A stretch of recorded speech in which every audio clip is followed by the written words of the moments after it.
आपला आजचा जो विषय आहे त्या विषयामध्ये सगळे तज्ञ मंडळी या ठिकाणी उपस्थित आहेत.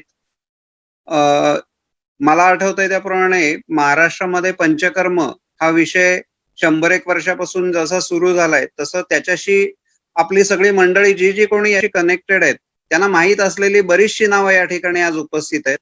आणि त्याच्याच जोडीला आपल्याला काही अशीही माणसं या ठिकाणी येणार आहेत की ज्यांचा आयुर्वेदाशी संबंध खूप छान आहे. जसं आपल्याला माहिती आहे की इकडे डॉक्टर रोहित साने आहेत. माधवबाग तर महाराष्ट्रात प्रत्येकाला माहिती आहे.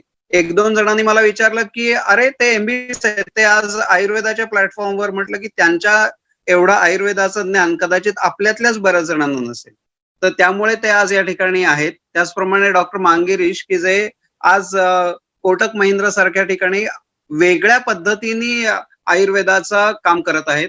आपल्याकडे इथे प्रशांत सुरू सर आहेत. त्यांनी विनयाने असं सांगितलं की पंचकर्मातलं माझं काम खूप नाहीये, पण तरीसुद्धा त्यांना मी आवर्जून या ठिकाणी बोलवलंय.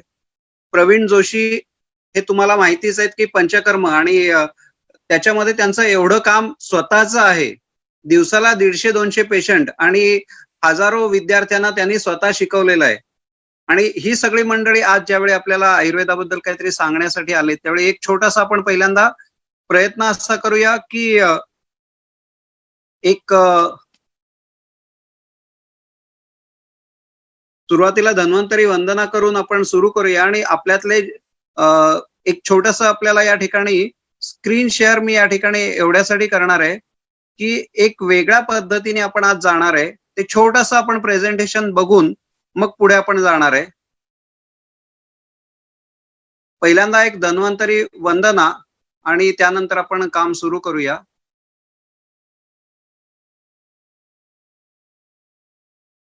प्रोटेक्टिंग द प्रोटेक्टर्स हाच आपला विषय.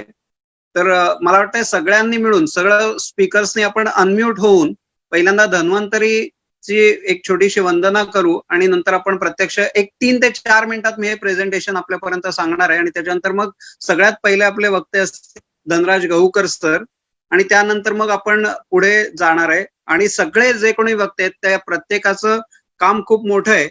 त्या सगळ्यांना आपण या ठिकाणी आमंत्रित केलेलं आहे. आणि मला वाटतं याच्यातनं आपण पंचकर्म पुन्हा प्रत्येकाच्या दवाखान्यात कशी सुरू करू शकू याच्याबद्दल आज आपल्याला पुढे जायचंय. तर सगळ्यात पहिल्यांदा आपण धन्वंतरी स्तवन करून घेऊया.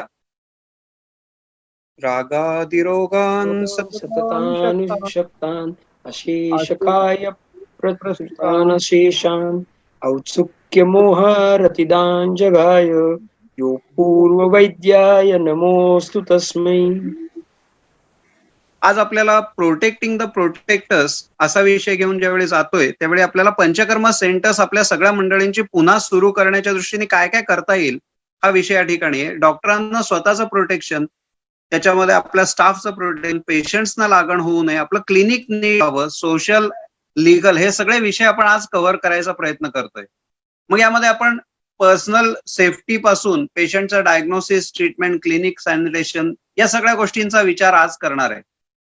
आणि या गोष्टींचा विचार करताना स्वतःचा पहिल्यांदा 55च्या वरती जे कोणी डॉक्टर्स आहेत त्यांनी पहिल्यांदा आपल्या दवाखान्यामध्ये शक्यतो टाळायचंय. अस्थमा, डायबिटीस, हार्ट प्रेशर असे सगळे प्रॉब्लेम्स असतील तर त्या ठिकाणी टाळलं तर जास्त चांगलं आहे. आपल्या दवाखान्याचं क्लिनिकचं सॅनिटेशन, क्लिनिंग या गोष्टीही आज आपण डिस्कस करणार आहे. लवकर डायग्नोसिस आपल्याला माहिती व्हायला पाहिजे कारण त्याच्यामुळे पेशंट्स आज जे बाहेर कोरोनाचं थैमान आहे त्या पार्श्वभूमीवर आपण या ठिकाणी पंचकर्म अनलॉकिंगचा विचार करतोय. तर early detection, prompt investigation, intervention हे सगळे विषय आपल्याला एक एक करून या ठिकाणी मांडून घ्यायचे. आणि मगाशी बोलताना रामदास सरांनी सांगितलंय की आपण हिंदीमध्ये जर समजा घेतलं तर बरेचसे बाकीचे हिंदी भाषिक आपल्या इथे आहेत. तर त्यामुळे थोडस जरा मराठीच्या कडून आपण हिंदीकडे सुद्धा प्रवेश करत जाऊया की जसं आपण या ठिकाणी बघतोय की या काही गोष्टी असताना आपल्याला पेशंट आपल्याकडे आल्यानंतर लगेच त्याच्या इंटरव्हेन्शनच्या दृष्टीने या काही तपासण्या आहेत याही आपल्याला बघायला मिळतात. या CRP, ESR वगैरे या सगळ्या तपासण्यांची नावं आपल्याला माहिती पाहिजेत की असं काहीतरी केलं जातं. आणि हे सगळे ज्या काही टर्म्स आहेत हे आपल्याला माहिती असतील तर आपण सहजपणाने बऱ्याच गोष्टी आहेत त्यांना पेशंटना पुढे CCC म्हणजे कोरोना केअर सेंटर्सना आपल्याला पाठवता येतं. आणि या सगळ्याच्याच बरोबर आपल्याला सुरक्षित अंतर ठेवणं, क्रॉस कंटामिनेशन थांबवणं, स्टाफची सेफ्टी पर्सनल सेफ्टी, हे सगळे विषय आपण आपल्या आजच्या या पूर्ण 1.5-2 तासाच्या प्रवासामध्ये समजून घेणार आहे. त्याच्यामध्ये पर्सनल सेफ्टीमध्ये या काही गोष्टी आहेत की ज्या आपल्याला स्वतःसाठी सांभाळून घ्यायला पाहिजेत. फॅमिली सेफ्टी, कारण तिथून जर समजा बाहेर आल्यानंतर आपण या पद्धतीने कपडे वगैरे सगळे बाहेरच्या बाहेर जर समजा क्लीन करून मगच आत प्रवेश केला तर आपल्या घरच्यांना आपल्याकडून प्रॉब्लेम येणार नाही. ट्रीटमेंटचे प्रोटोकॉल्स आपल्याला ठरवावे लागतील, कारण याच्यामध्ये 8 ते 12 दिवसामध्ये जर समजा पेशंटला आपण योग्य पद्धतीने हँडल केलं तर तो गंभीरतेकडे जात नाही. या सगळ्या स्ट्रॅटेजीज आपण समजून घेतल्या, असिम्प्टोमॅटिक, सिम्प्टोमॅटिक, याच्याबद्दलचं प्रेझेंटेशन नंतर आपण आपल्या सगळ्या जे कोणी दर्शक आहेत त्यांना आपण पोहोचवणारच आहोत.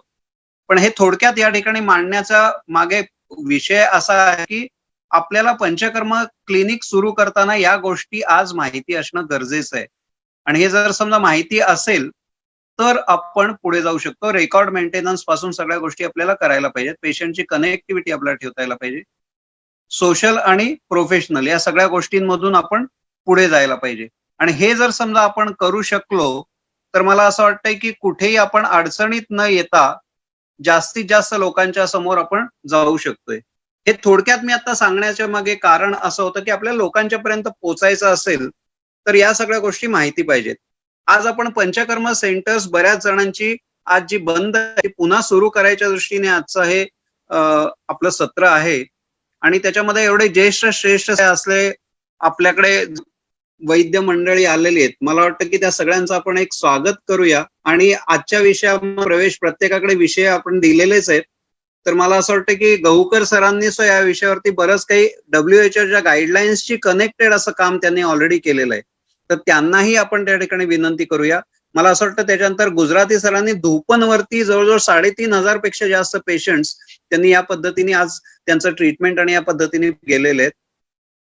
त्याच्यानंतर रामदास सरांनी आता त्यांच्या क्लिनिकमध्ये कुठल्याही पद्धती न मागे राहता या सगळ्या ट्रीटमेंट्स आणि या सगळ्या केलेल्या आहेत.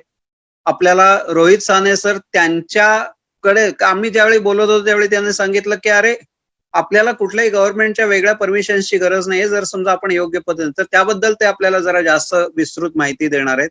लीगल या पद्धतीने आपल्याला लीगल आणि इतर गोष्टी याच्याबद्दल आपल्याला डॉक्टर मांगेरीश आहेत ते सांगणार आहेत. प्रवीण जोशी ओपीडी पंचकर्म आपल्याला सहजपणाने कशी करता येतील याच्याबद्दल सांगणार आहेत. आणि स्टाफची काळजी कशी घ्यायची याच्याबद्दल आपल्याला डॉक्टर मंगेश देशपांडे सांगणार आहेत. म्हणजे मला असं वाटतं की आपण हा विषय त्याच्यामध्ये प्रवेश करायच्या दृष्टीने सगळ्यात पहिल्यांदा आपल्या इथले इथे उपस्थित असलेले सगळ्यात जे ज्येष्ठ आणि श्रेष्ठ आहेत, श्रेष्ठ तर सगळेच आहेत पण तरी ज्येष्ठ या दृष्टीने डॉक्टर गहुकर सरांना मी सांगेन की त्यांनी त्यांचं प्रेझेंटेशन आणि त्यांचे विचार पहिल्यांदा मांडावेत. त्याच्यानंतर मग आपल्याला गुजराती सरांच्याकडून मार्गदर्शन घ्यायचंय. या पद्धतीने आपण पुढे पुढे एक एक विषयावरती प्रवेश करणार आहे.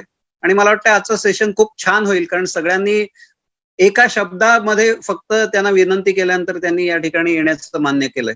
त्यामुळे आजचा आपला कार्यक्रम खूपच सगळ्यांना उपयोग येईल असं मला वाटतं. गहुकर सर, तुमचं स्वागत आणि तुमचं प्रेझेंटेशन तुम्ही द्यायला सुरुवात करायला हरकत नाही.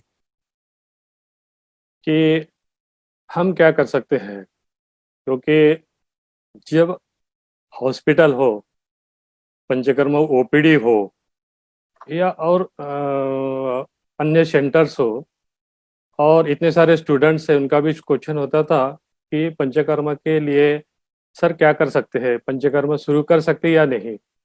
जब ये बात आई, क्योंकि हम ऐसा तो कदापि नहीं कहेंगे कि हमारा पंचकर्म सेंटर बंद है. ये बंद शब्द प्रयोग हमें कभी ही करना नहीं है, क्योंकि रूटीन शुरू कुछ कारणवश हमने उसको 1-1.5 महीने तक बंद रखा है. कि जो गाइडलाइंस थी एनएमसी की तरफ से या सेंट्रल गवर्नमेंट की तरफ से जो लाइन थी, गाइडलाइंस थी, वो गाइडलाइन के कारण हम माइंड से डिस्टर्ब थे कि हम करें या ना करें. पेशेंट्स का आना बहुत मुश्किल था, बाहर गांव के पेशेंट्स का आना मुश्किल था. इस वजह से वो सेंटर हम कुछ काल तक हम प्रक्रिया या पंचकर्म की प्रक्रिया नहीं कर पाए हैं.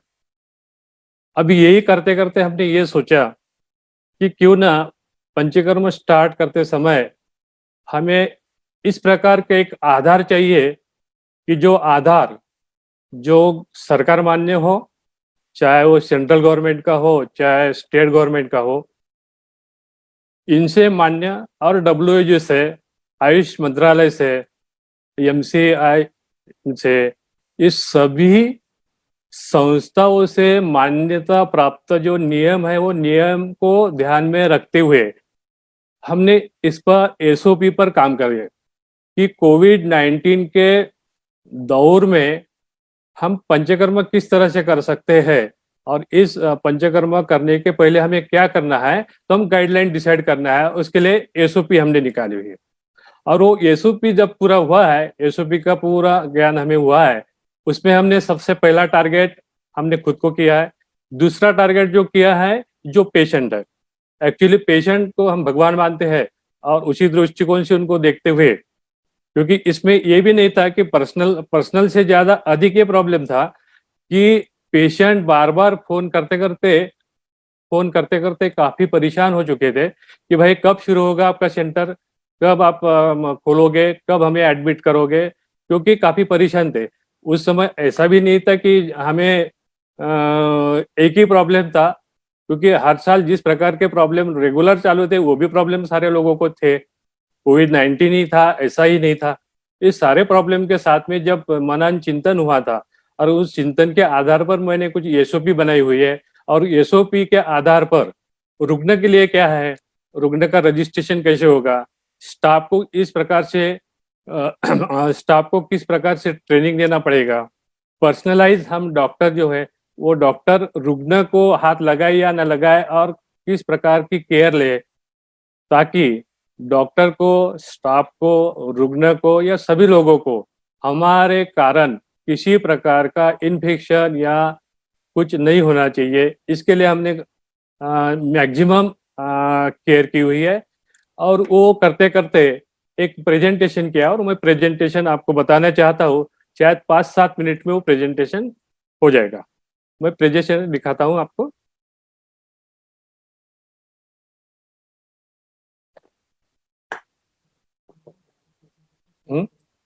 हाँ डॉक्टर शेहर, हाँ हेलो डॉक्टर उदय,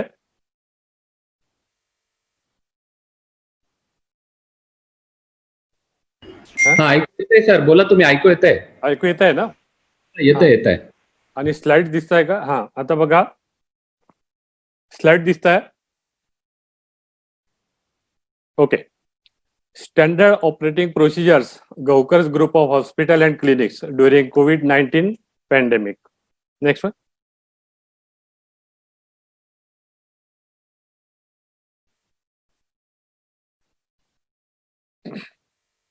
हाँ, तो SOP तैयार करने का वजह ये थी कि यदि कागज पर कोई भी चीज आ जाती है और उसको यदि स्टाफ को या सारे लोगों को दी जाती है और पढ़ने के कारण वो प्रशिक्षण बहुत अधिक हो जाता है, इसलिए हर SOP हम लोगों को दी हुई है हाथ में कि भाई इसकी पढ़ाई करो और इसके अनुसार तुम्हें आचरण करना है रुग्णों के साथ में और अपने हर व्यक्तियों के साथ में। इसमें हमने SOP for covid pandemic training staff का ट्रेनिंग लिया गया है। उसके बाद इसमें हमने डिजिटल टेक्नोलॉजी का प्रयोग अधिकतर किया है। व्हाट्सएप का प्रयोग किया हुआ है, मेल से प्रयोग किया हुआ, कंसल्टेशन व्हाट्सएप से या मेल से या फिर और ही अन्य साधनों से कंसल्टेशन किया है। जिस काल में बिल्कुल ही रुग्ण हॉस्पिटल में नहीं आ रहे थे तो कंसल्टेशन हम डिजिटल थ्रू कर रहे थे। दूसरा है ये नो रीयूज का शब्द प्रयोग हमने पंचकर्मा के लिए बहुत ही अच्छे से हमें साबित हुआ। ये जो हमारे पास अलग अलग किट्स थी, जो पंचकर्मा किट्स हमने निकाली थी, वो पंचकर्मा किट्स हमें यहाँ पे बहुत ही अच्छी साबित हुई है कोविड-19 में। इस दौरान हमें ऐसा लग रहा था कि हम सालों साल ये जो यूज कर रहे थे, जो सारे के सारे डिस्पोजेबल है, इवन कैथेटर डिस्पोजेबल है और डिस्पोजेबल के साथ में स्टरलाइज भी है। हर चीज स्टरलाइज है और हर चीज उसको पैकेज किया हुआ है और पैकेज के साथ में ये जब पेशेंट के सामने खुले जाते हैं तो पेशेंट को भरोसा हो जाता है कि नहीं, मेरा पंचकर्म ठीक होगा। तो आगे कुछ स्लाइड्स है, वो स्लाइड में आपके बताऊं। उसके बाद मिनिमम टच, वो मिनिमम टच आपको पता ही है कि हर बार सैनिटाइजेशन करना है, हर बार हमारे साथ में रखना है, ये सारा सब पता है आपको। हाँ, सेफ्टी प्रिकॉशन को भी आपको पता है कि क्या क्या करना चाहिए, हाथ को कैसे धोना है, ये सारी जानकारी मैंने पेशेंट के लिए और जो पेशेंट्स आते हैं और जो टेक्नीशियंस है, इसमें सबसे बड़ा भाग ये होता है हमारे इसमें कि पंचकर्मा टेक्नीशियन, जैसे आप देखिएगा ऑपरेशन जब होता है शल्यकर्मा का, तो उस ऑपरेशन में सारे लोग ढके हुए होते हैं। मेन चीज क्या है हमारे पंचकर्मा में और उसमें, कि हमारे यहाँ जो भी रूम होती है वो रूम हम पूरी तरह से शील्ड नहीं कर सकते, एसी नहीं लगा सकते पहली बात। तो वो नॉर्मल टेम्परेचर हमें सारी पंचकर्मा प्रक्रिया करनी होती है।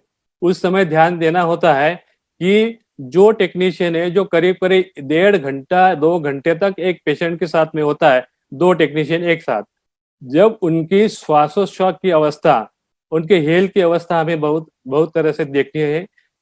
ये कंसेप्ट था उसमें। दूसरा, इसमें ऑपरेशन जैसे इसमें जब पेशेंट को पूरी तरह से ढका जाता है, एनेस्थेटिक पूरी तरह से ढक जाता है, डॉक्टर्स पूरी तरह से किट पहन लेता है, लेकिन अपने यहाँ ऐसा नहीं, सब खुला है।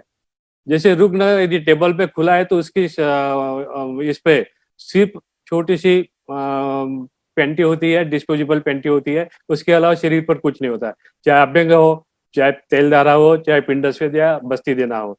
तो ये सब प्रक्रिया में यदि हमें पंचकर्मा शुरू करना है तो ये बहुत ही मुश्किल था, और ये मुश्किल काम हमने अपने हॉस्पिटल में ट्रेनिंग दे के वो हमने करने की कोशिश की है। आगे की स्लाइड देखें।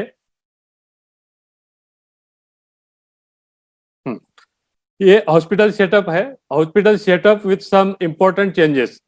अभी आप देखोगे कि पहले ये सारे कुछ नहीं लगाए जाते थे, हाथ नहीं धोए जाते थे, सैनिटाइजेशन नहीं किया जाता था, चैम्बर में पर्दा नहीं लगाया जाता था, पेशेंट जितने नजदीक आए उतना अच्छा था। अभी पेशेंट देखो, डॉक्टर कहाँ बैठता है और पेशेंट की चेयर कहाँ है, उसके बीच में एक पर्दा है जो कि बिल्कुल ही डॉक्टर और रुग्ण का कोई संबंध है ही नहीं। बैठने की व्यवस्था देखिएगा, बैठने की व्यवस्था हमने एक स्क्वायर करके रखे है और स्क्वायर पे पेशेंट बैठता है, करीब करीब इसकी दूरी की 1 मीटर के आसपास हो जाती है, उसके हिसाब से हमने ये सारा कुछ किया है। हर जगह पोस्टर लगाए हुए हैं ताकि जहाँ पे देखिए पेशेंट जब आता है तो उनके स्लीपर्स या शूज उसको निकालना है, उसके बाद एक सैनिटाइजेशन का दिखा है, उसके बाद हमने रजिस्ट्रेशन का है एक पूरा, और हाँ एक निकालो, हाँ अरे हाँ, अभी जैसे पेशेंट जब एंट्री लेता है तो एंट्री लेने के पहले हम पेशेंट का और साथ साथ जो टेक्नीशियन उन्हीं का स्क्रीनिंग रोज करते हैं। चाहे कितनी भी पेशेंट हो, उनका स्क्रीनिंग होना बहुत आवश्यक है। स्टाफ का, भले ही स्टाफ कुछ स्टाफ तो हमने इन हाउस भी रखा था, लेकिन कुछ स्टाफ आने जाना भी कर रहा था, लेकिन उसका स्क्रीनिंग बहुत जरूरी था। दूसरा, उसको हर दिन जब भी ओपीडी 10 बजे के आसपास शुरू होती है, उसके पहले हमें हर स्टाफ को फिर से रिवाइज करना था कि तुम्हें आज कल की बात न भूलते हुए आज फिर से आप ठीक तरह से शुरू करो, ताकि आप ये बात मत भूलो। इसलिए 2 दिन के 8 या रोज या जैसे हो उस हिसाब से हम ट्रेनिंग दे जा रहे थे। हाँ, समाधान हॉस्पिटल बी सेफ, यहाँ देखिएगा, यहाँ पे हमने एक छोटा सा समराइज किया हुआ यह है कि ये पहला है थर्मल स्क्रीनिंग, दूसरा है आरोग्य सेतु ऐप, उसके बाद सेल्फ डिक्लेरेशन ऑफ सिम्टम्स। यदि ऐसा है तो हम वो पेशेंट को और कई अन्य जगह हम रेफर कर सकते हैं। उसके बाद sanitisation, touching surface, avoid touching surface, avoid crowding and movements.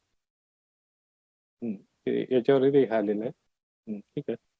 तो आप ये देख लीजिएगा कि सारी डिस्पोजेबल्स, हाँ अभी ठीक है। तो वेयर मास्क प्रॉपर्टी कैसी हो, कीप सेफ डिस्टेंस कैसे है, अवॉइड क्राउडिंग एंड मूवमेंट्स कैसी है, अवॉइड टचिंग सरफेस कैसा है ना।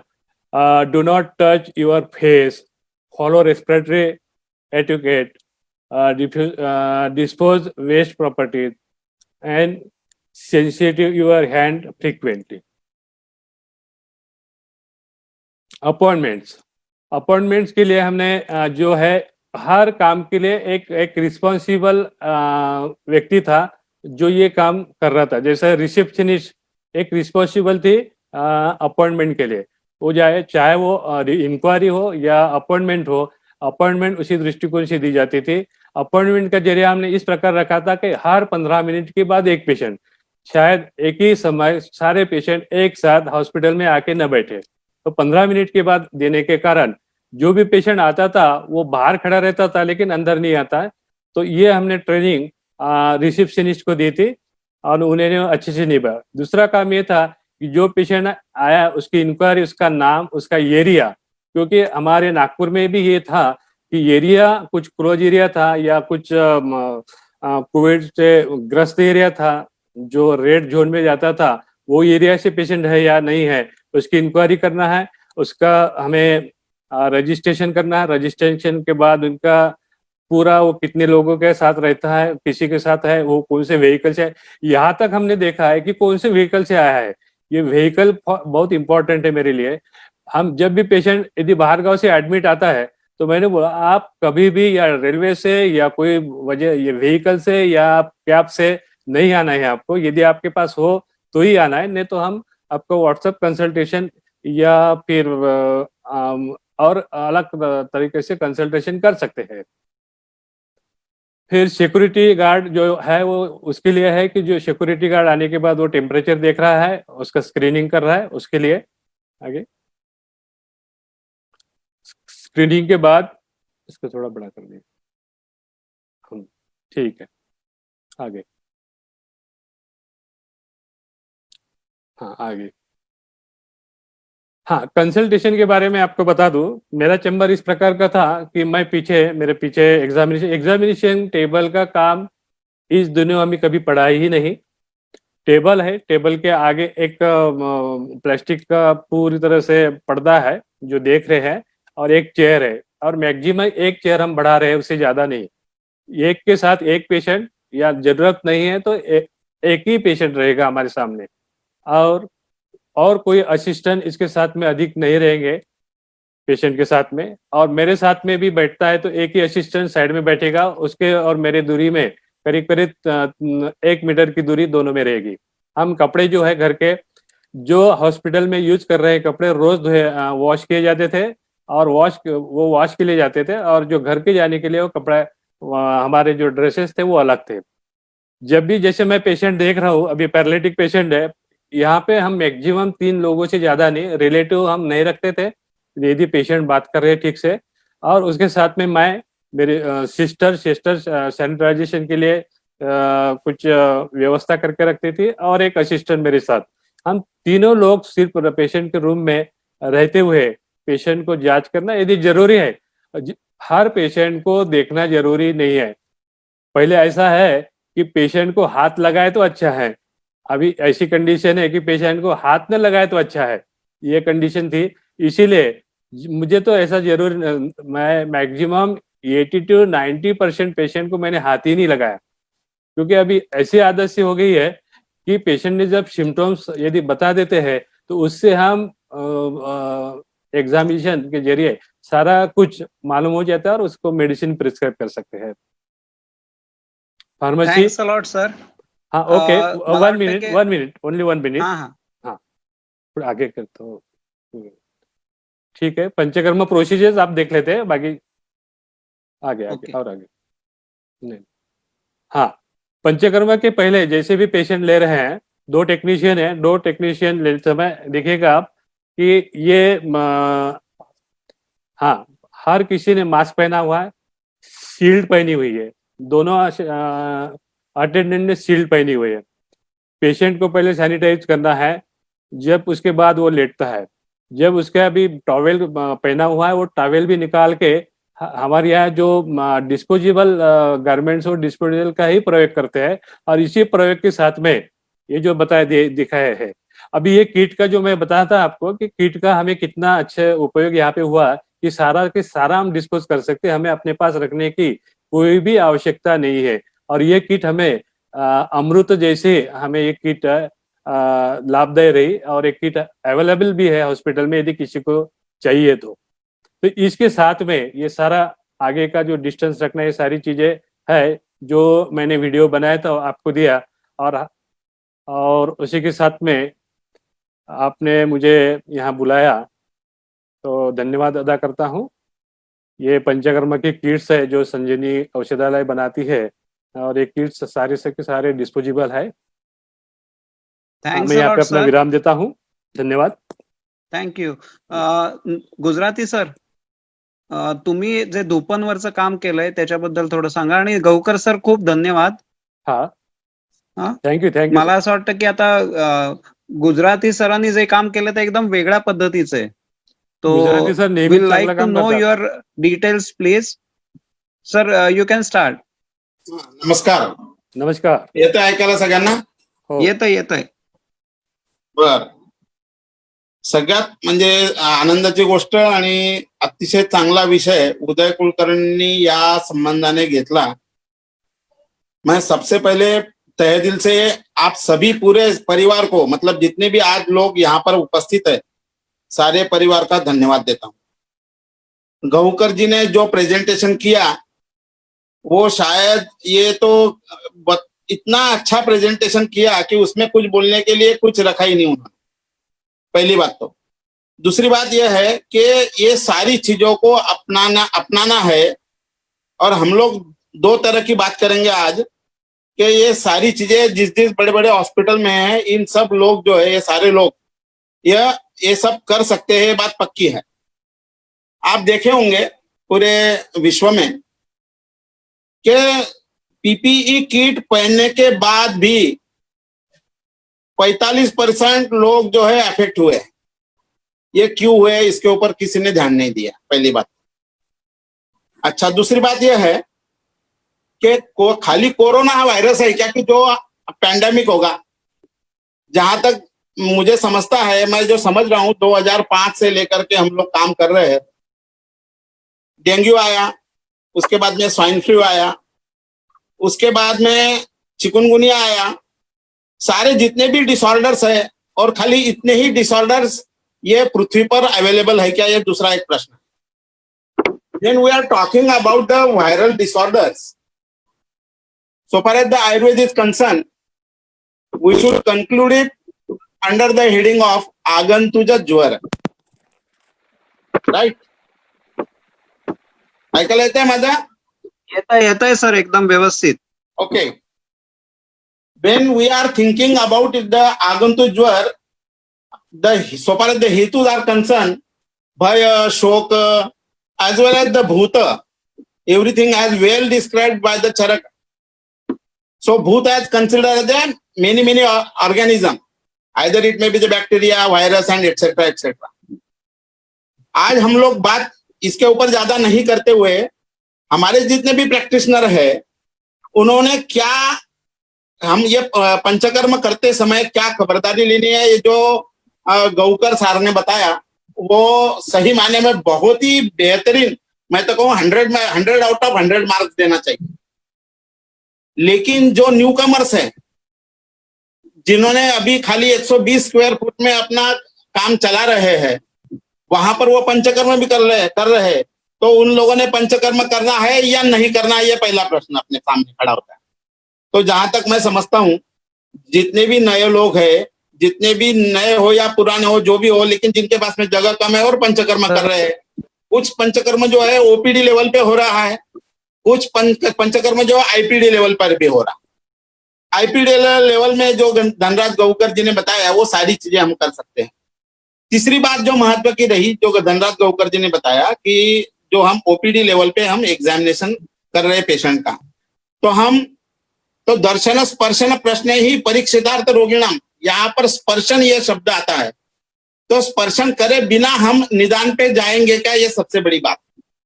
अभी हम यदि पर्दा लगा लेते हैं, और पर्दा लगाने के बाद में हम यदि बिना टच किए हुए यदि हम एग्जामिन करते हैं तो हम सही मायने में आयुर्वेद को जस्टिफाई कर रहेगा, ये क्वेश्चन मार्क है, फर्स्ट थिंग। दूसरी बात, मैं भी आपके साथ में 22 मार्च से जो पहला जनता कर्फ्यू हुआ वहां से लेकर के आज तक एक भी दिन मेरा क्लिनिक बंद नहीं है। मेरे स्टाफ कंप्लीट आ रहे हैं, इसके बावजूद स्टूडेंट भी आ रहे हैं और पेशेंट भी आ रहे हैं। अभी तब तो पता ही नहीं था कि हमको कि कितने लोगों को कोरोना हुआ है। अभी तो खाली हमको या पूरे दुनिया को मात्र 22-23 वायरस के पता है, लेकिन मैं तो ये कहता हूं अपने शास्त्र के अनुसार वहां पर तो अनंत लिखा हुआ है। भूत जो है एक नहीं है, दो नहीं है, वो अनंत है। अब ये इस पृथ्वी मंडल में यदि बहुत सारे वायरसेस है तो हम किन किन वायरसों के हम एग्जामिनेशन करते रहेंगे और हम अफेक्ट होते रहेंगे। तो सबसे पहले शास्त्र में जो कहा है कि इन सब भूतों को यदि आपको, जैसे फॉर एग्जांपल कि कुमारागार है, वहां पर आपको रक्षोघ्न धूपन करना है। इसके बाद में जो सूतिकागार है वहां पर रक्षोघ्न कर्म करने का कहा है। मतलब शास्त्र में सबसे पहले जनपदोदंश होने के हिसाब से जो 4 प्रमुख कारण बताए थे, जो है वायु, उसके बाद में जल, उसके बाद में पृथ्वी और उसके बाद में जो काल, ये सारी चीजों का अभ्यास सबसे पहले तौलनिक रूप से अभ्यास हो चुका है ऑलरेडी। तो प्रोटोकॉल क्या वो कहता है शास्त्र का कि आप सब लोग जो है, हम भगवान धन्वंतरि की प्रार्थना करते हैं, उसके बाद में हम लोग धूप लगाते हैं। तो धूप लगाने से जो रक्षोघ्न, मैं तो ये कहता हूँ रक्षोघ्न धूप बनाओ ना आप सब लोग, क्या प्रॉब्लम है। मैं यहां तक आपको मैं सहमति दूंगा, सारे जितने भी न्यू कमर्स है, केवल आप नीम के पत्ते का भी प्रयोग यदि करते हैं और वहां पर धूपन करते हैं, मैं उसका जिंदा उदाहरण हूं। यहां पर मैं ये नहीं कहूंगा कि आप you don't use the PPE kit, I shall not tell all the things that you must not use the gloves etcetera और सैनिटाइजर। मैं बताऊं सैनिटाइजेशन यूज करने के बाद में कितने लोगों को कितने प्रॉब्लम है, मुझे ज्यादा बताने की आवश्यकता नहीं है यहाँ पर। लेकिन सही मायने में ये सब चीजें जरूरत है क्या आपको, यदि डर है, क्योंकि मन शरीर बाधा कराणी शल्याणी, मन और शरीर को जो जो चीज बाधा करेंगे वो सब शल्य है। तो उसका उपाय क्या है, तो तेषाम निर्हरेत, उनको निकालना होगा। ये सब निकालने की सब बातें जो है तो किससे होगी, ये मन का पहले भय निकालो। इसलिए आगंतुक ज्वर में भी सबसे पहले भय को बताया है।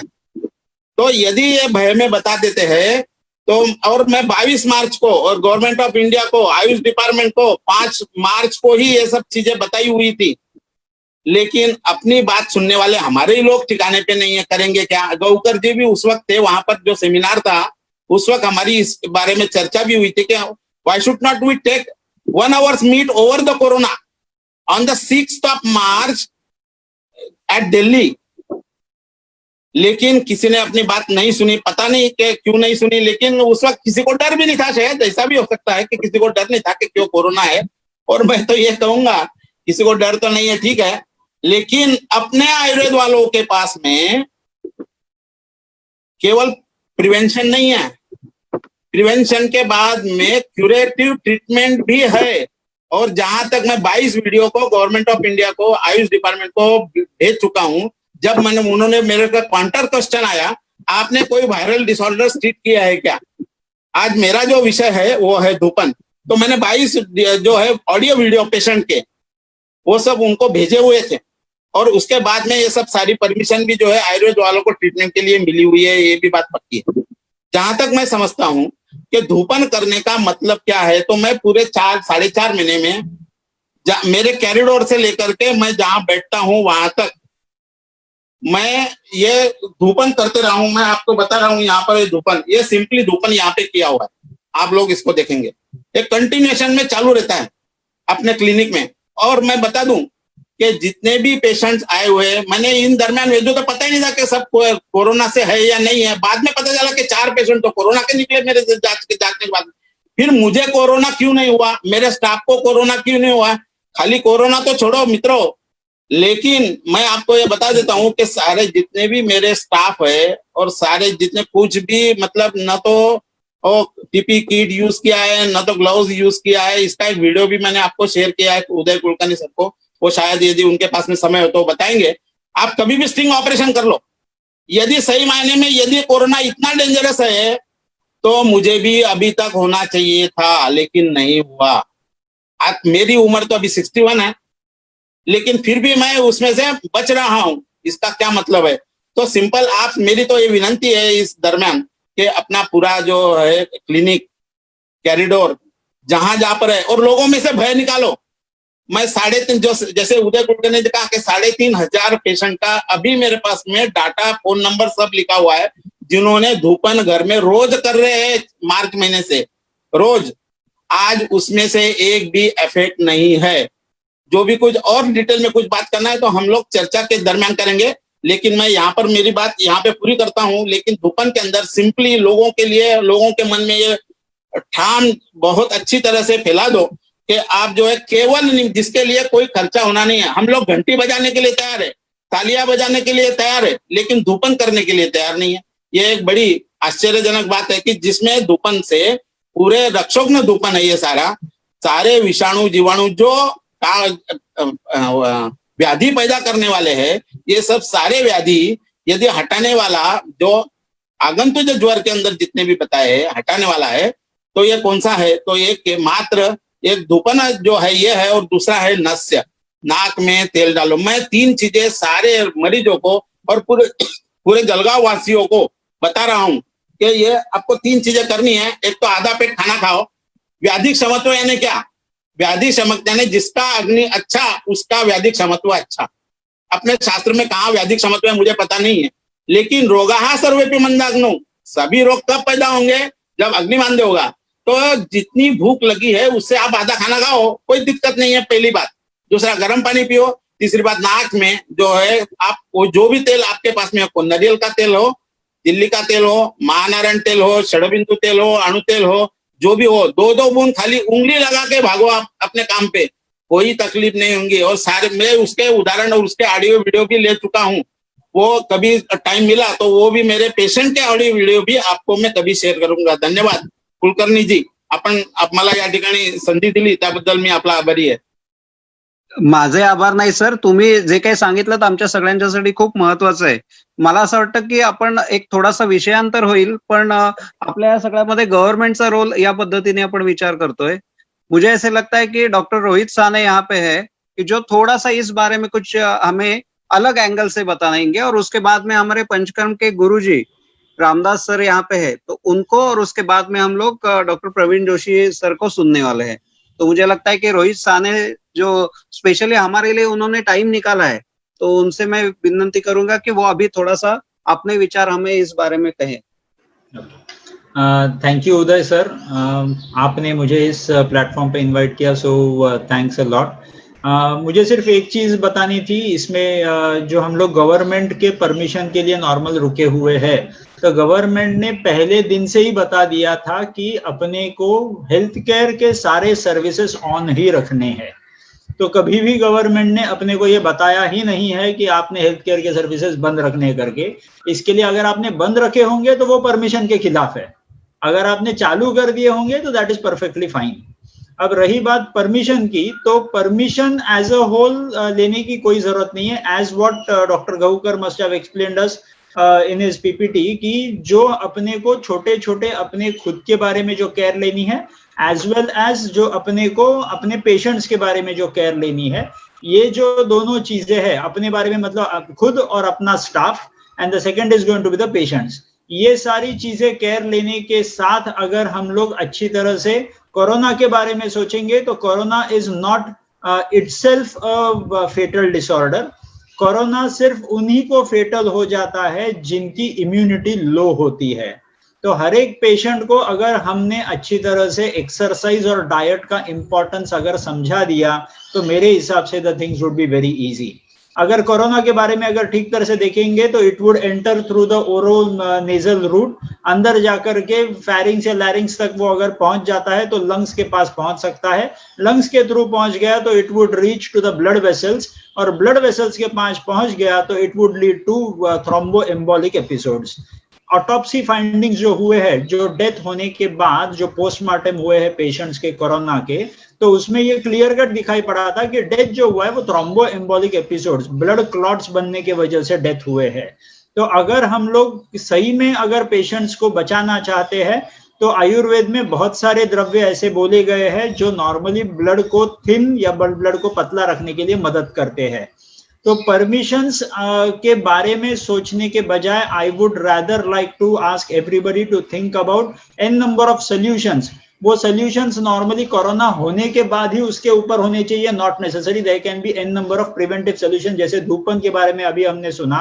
तो these are normal precautions that we need, और इसके लिए कोई किसी प्रकार के परमिशन की जरूरत नहीं होती। दूसरी बात, कई बार हम लोग को ऐसा लगता है कि हम लोग पंचकर्म करते हैं तो पंचकर्म करने के लिए पेशेंट्स ने अपने पास आना ही चाहिए, नॉट नेसेसरी। पेशेंट्स को अभी फिलहाल जो डर दिमाग में बैठा हुआ है उस डर को निकालने की जरूरत है, और उसके साथ अगर हमने पेशेंट्स को ये बता दिया कि आप घर पर रहो, घर पे रहने से कोई बुरा नहीं होने वाला, क्योंकि घर से निकल के अपने पंचकर्म सेंटर तक आने तक वो कितने बार कितने लोगों से मिलेंगे और कहाँ कहाँ पे हाथ लगाएंगे और कौन कौन उनके कॉन्टेक्ट में आएगा, we can not control that. Hence, if at all it is very, very necessary for the patient to come for panchakarma, yes, they should come, they should get treated, no doubt about it. उनके लिए doctors हम लोग बैठे हुए ही है। तो मेरे हिसाब से परमिशंस की कोई बात नहीं, और ये थियरी से नहीं बता रहा हूँ, ये प्रैक्टिकल से बता रहा हूँ। माधवबाग के आज 243 panchakarma clinics all over the nation है। महाराष्ट्र में, मध्य प्रदेश, उत्तर प्रदेश, गुजरात, गोवा, कर्नाटक, दिल्ली, 7 राज्यों में आज माधवबाग के clinics and all of those clinics are been attended by all our Ayurvedic doctors, और सारे के सारे 243 Ayurvedic panchakarma clinics treating cardiac disorders, diabetes, blood pressure, जो ज्यादा से ज्यादा रिस्क फैक्टर में है कोरोना के, वो सारे के सारे पेशेंट्स वहीं पे आकर के ट्रीटमेंट ले रहे। पंचकर्म भी काफी सारे हो रहे हैं। महीने भर में साधारण अभी पिछले महीने का अगर आप काउंट देखेंगे माधवबाग, तो 20,000 पंचकर्म हुए हैं। So nothing to worry about it. Panchakarma अगर आपको आपके क्लिनिक्स में चालू कर रहे हैं तो श्योर चालू कर सकते हैं। मेरी तरफ से मुझे कोई नहीं लगता कि गवर्नमेंट ने कुछ भी ऐसा निर्बंध लगाया है कि आपने पंचकर्म करना बंद करना है करके। गवर्नमेंट का क्लियर कट कहना है कि पंचकर्म या कोई भी मेडिकल सर्विसेज अगर आपको देनी है तो you are absolutely on with it, go ahead and start with your Panchakarma center. So that's all from me, Dr. Uday. So thank you for calling me up for this on this platform. Thank you very much. Thanks a lot. You have taken out time for us. और अभी हम लोग थोड़ा सा पंचकर्म अपने centre में, आपने कह दिया कि वो कर सकते हैं, तो करने वाले हमारे जो पंचकर्म के गुरुजी यहाँ पे है, जैसे हम लोग जानते हैं कि महाराष्ट्र में पंचकर्म नाना जोशी ने हमें यहाँ पे सिखाया, उनके पहले गोप्ते सर आए थे, और अभी जो हमारे आगे पीढ़ी के लिए गुरुजी है वो है रामदास सर। तो मैं उनसे जानना चाहूंगा कि पंचकर्म वो अपने क्लिनिक में कैसे करते हैं जिससे हमें प्रेरणा मिले। नमस्ते।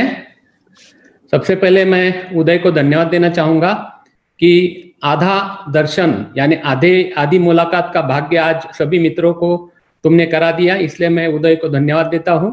समय की पाबंदी होने के कारण ज्यादा समय नहीं लेते हुए मैं डायरेक्ट सब्जेक्ट पे आता हूं। आज बराबर 4 महीने हो रहे हैं कि ये लॉकडाउन शुरू हुआ। पहले लॉकडाउन में क्लिनिक हॉस्पिटल बंद रखा और उसके बाद में ओपीडी क्लिनिक शुरू हो गया। पंचकर्म शुरू करना या नहीं करना, आज का ये सब्जेक्ट है। तो मैं तो सिंस बिगिनिंग पंचकर्म करते आ रहा हूँ।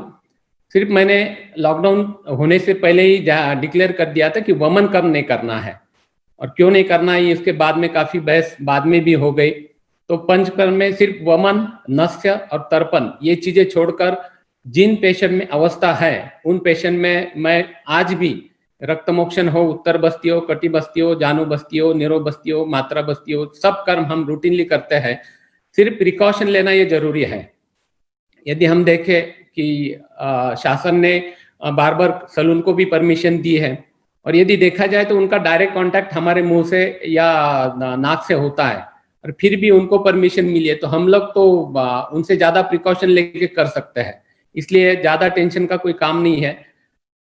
कोरोना में आयुर्वेद से रिजल्ट मिलते या नहीं मिलते ये अभी जनता को भी पता चला है। पूरे वैद्य लोग तो पहले से ही चिल्ला चिल्ला कर कहते आए, सिर्फ शासन को अभी भी पता नहीं चला, वो दुर्भाग्य की बात है।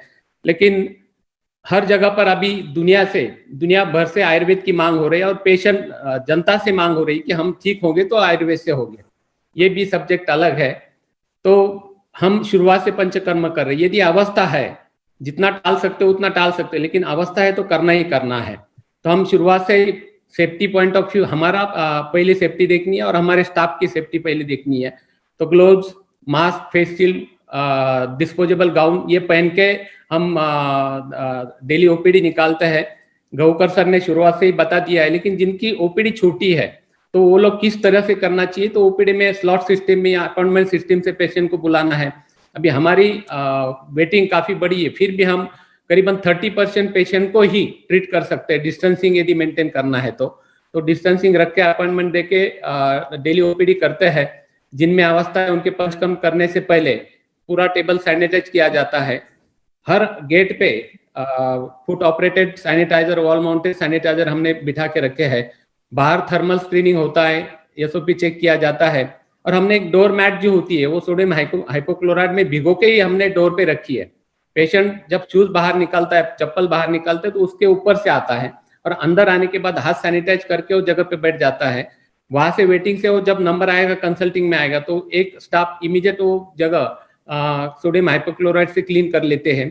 पेशेंट कंसल्टिंग से बाहर जाने के बाद फिर से वो जगह क्लीन की जाती है। पंचकर्म करते हो तो टेबल सैनिटाइज किया जाता है।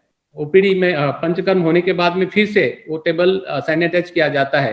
और इस प्रकार से पूरी प्रिकॉशन लेकर हम पंचकर्म वहां पर कर रहे हैं। सिर्फ वमन, नस्य और तर्पण छोड़कर।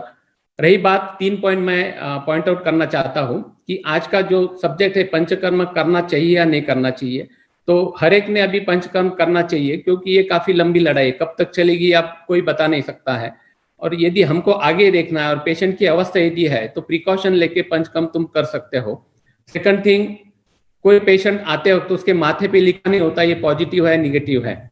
और ऐसे हमारे शहर में, हमारे गांव में ऐसे किस्से हुए हैं कि पेशेंट सर्जन के पास ऑपरेट के लिए एडमिट हुआ, उसकी कोविड टेस्ट की गई, टेस्ट निगेटिव आई, सेकंड डे ऑपरेट हुआ और 4th-5th डे के बाद टेम्परेचर कंट्रोल नहीं हुआ, इसलिए नासिक में पेशेंट जब शिफ्ट हुआ तो वहां पर कोविड टेस्ट पॉजिटिव आ गई।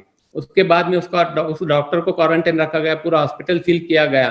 तो इंक्यूबेशन पीरियड में यदि है तो ये कोई पहचान नहीं सकता। एक वेबिनार में ये भी चर्चा हुई थी कि हर एक पेशेंट की कोविड टेस्ट करनी चाहिए, तो वो करनी चाहिए या नहीं करनी चाहिए, खर्च अफोर्डेबल है या नहीं है, ये काफी बात की बात है। लेकिन प्राइवेट में पॉजिटिव टेस्ट आती है, गवर्नमेंट में निगेटिव आती है, गवर्नमेंट में पॉजिटिव आती है, प्राइवेट में निगेटिव आती है, तो ऐसा काफी होता है। तो इसलिए ये भी हमको बॉदर नहीं करना है। और थर्ड पॉइंट, अभी जस्ट होने 2-3 दिन पहले 360 का टर्न लेते हुए कहा है कि असिम्टोमेटिक पेशेंट कभी भी इन्फेक्शियस नहीं होते, किसी को इन्फेक्शन नहीं देते। तो ये सबसे अहम पॉइंट हमें मिला है कि यदि वो पॉजिटिव भी है और असिम्टोमेटिक है, क्योंकि हम थर्मल स्क्रीनिंग बाहर करते ही है, तो यदि असिम्टोमेटिक है तो डरने की कोई बात नहीं, वैसे भी हम प्रिकॉशन लेते हैं। तो प्रिकॉशन लेके हम पंचकर्म आराम से कर सकते हैं। तो पंचकर्म कर सकते, यही आज मुझे कहना है। That's all, thank you. Hello, that's all Uday. खूप छान सांगितलं सर तुम्ही. हॅलो, आपलं प्रवीण आपल्याला डॉक्टर प्रवीण जोशी सर, हम लोग अभी आपसे समझना चाहेंगे कि पंचकर्म हम लोग क्लिनिक में कौन से और क्या क्या कर सकते हैं। जैसे अभी इन्होंने जो बहुत अच्छी बात कही है कि अलग अलग तरीके से हम लोग कुछ कर रहे हैं, लेकिन ओपीडी लेवल पे पंचकर्म हमें अगर करना है तो हम क्या क्या कर सकते हैं, और आपसे हमें जानना बहुत जरूरी है। कर रहे हो, आवाज आ रही है? प्रवीण जोशी सर, आवाज आ रही है अभी? हेलो हेलो, आ रही आवाज आ रही है?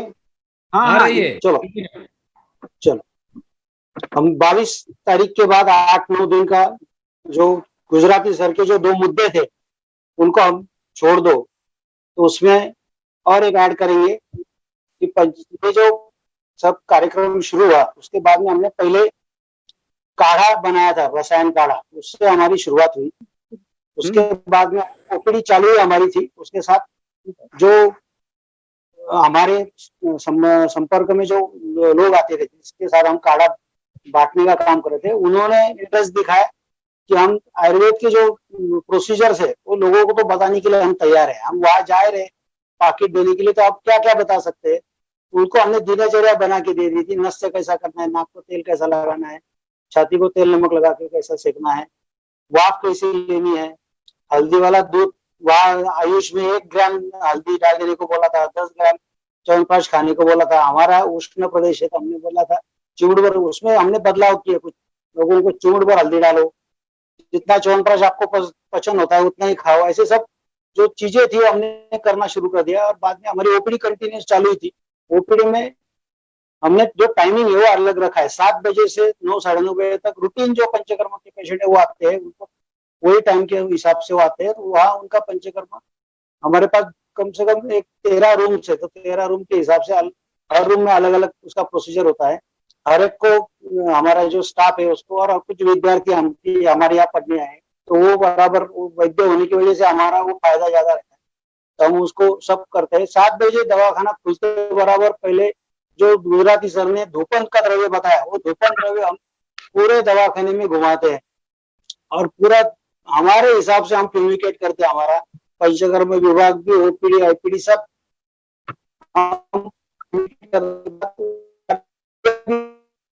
जो पंचकर्म के लिए आ रहा है, जो ओपीडी के लिए आ रहा है, जो सिर्फ दवाई लेने के लिए आ रहा है, कुछ संगठना हमारे पास आ रही है अलग अलग। 30,000 कार्ड हमने अभी तक डिस्ट्रीब्यूट किए। तो इस 30,000 कार्ड के डिस्ट्रीब्यूशन के लिए कम से कम 38 संस्थाएं हमसे अप्रोच हुई। तो 38 संस्थाओं से ये जो पॉइंट बता रहा हूँ ये ज्यादा इम्पोर्टेंट है। सुबह एक बार 7 बजे कम्युनिकेट होता है धूपन से, फिर दोपहर को 3:30 बजे हम धूपन करते हैं। रात को जो वहाँ विद्यार्थी रहते हैं उनको हमने बता के रखा है 9 बजे आप धूपन करके सो जाओ, तो आपको भी तकलीफ नहीं।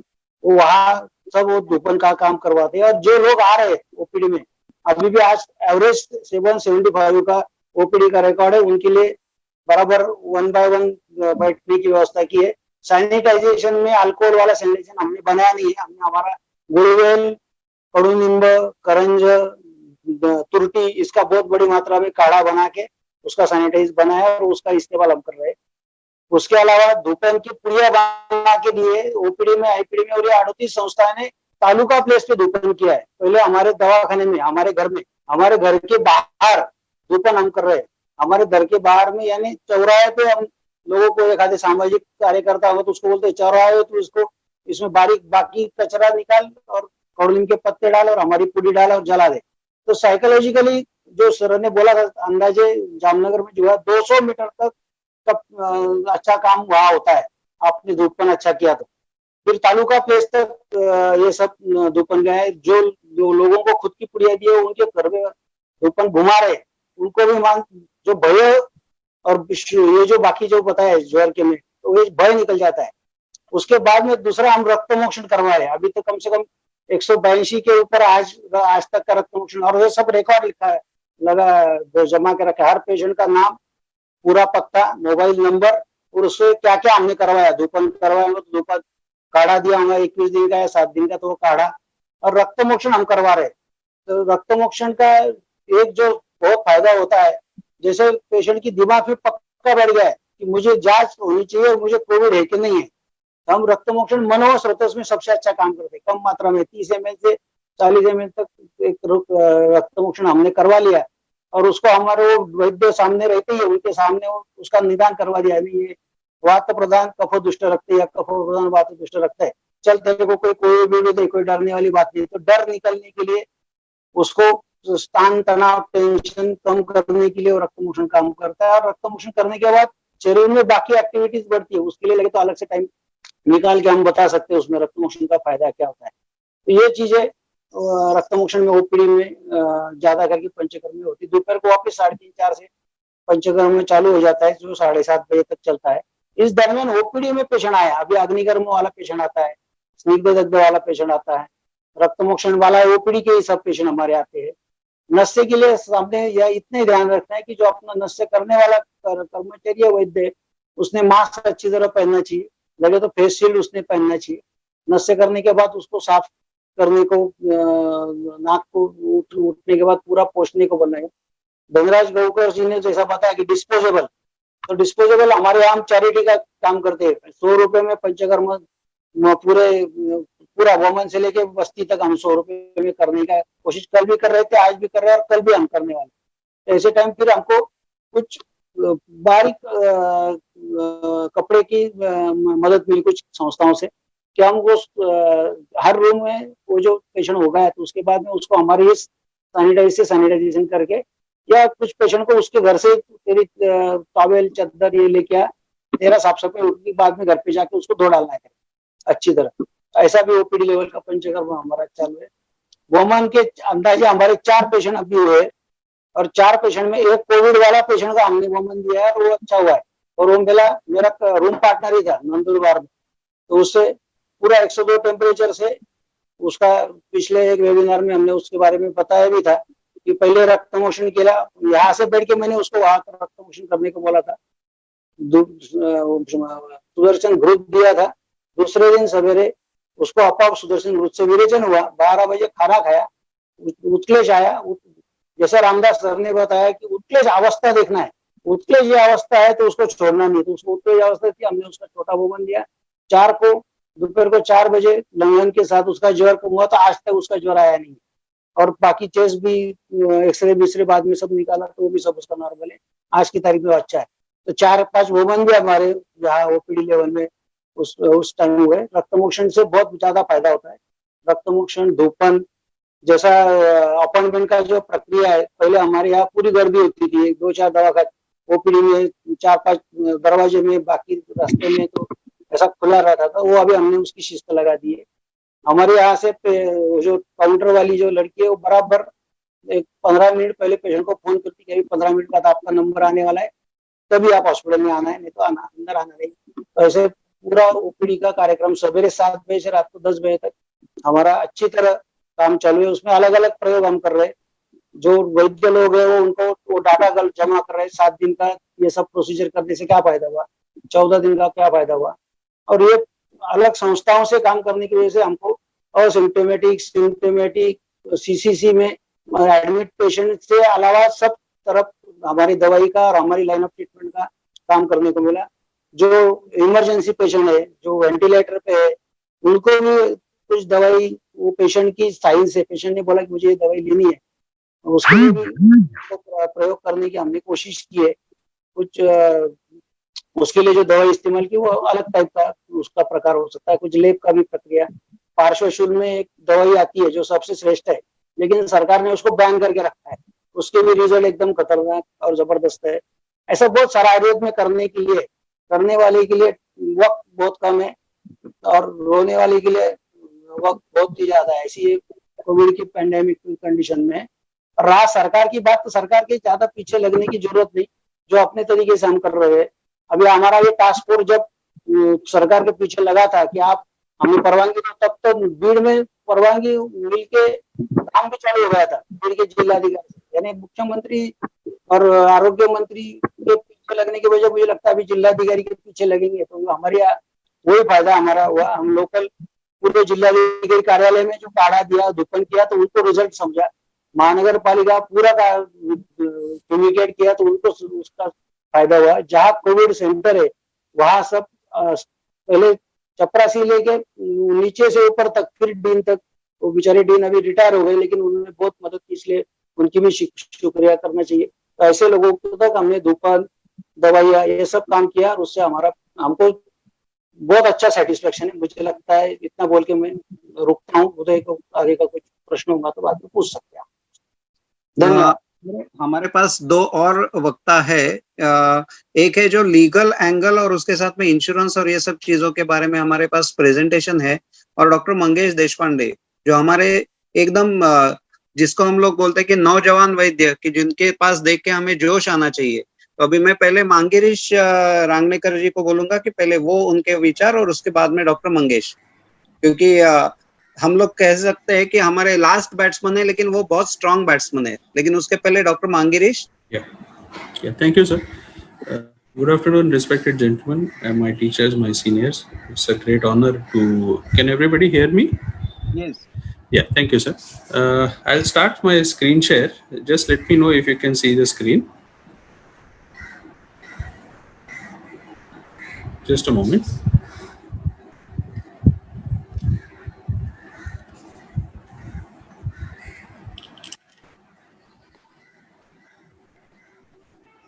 Yes, you can share screen. Yeah, I'm just looking out for the file which is on my desktop. Can anybody help me with that? Dr. Uday sir, I'd send you that file. Can you just play it for me? If you could play it from your end. Just try. Just a moment.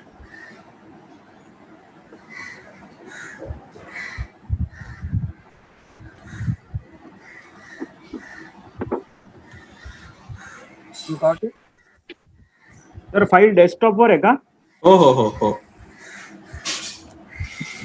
घेऊ का याच्यात? हा. Direct share screen करून डेस्कटॉपवर जा. तसंच केलंय. नाहीतर सर्च मध्ये टाका फाईल.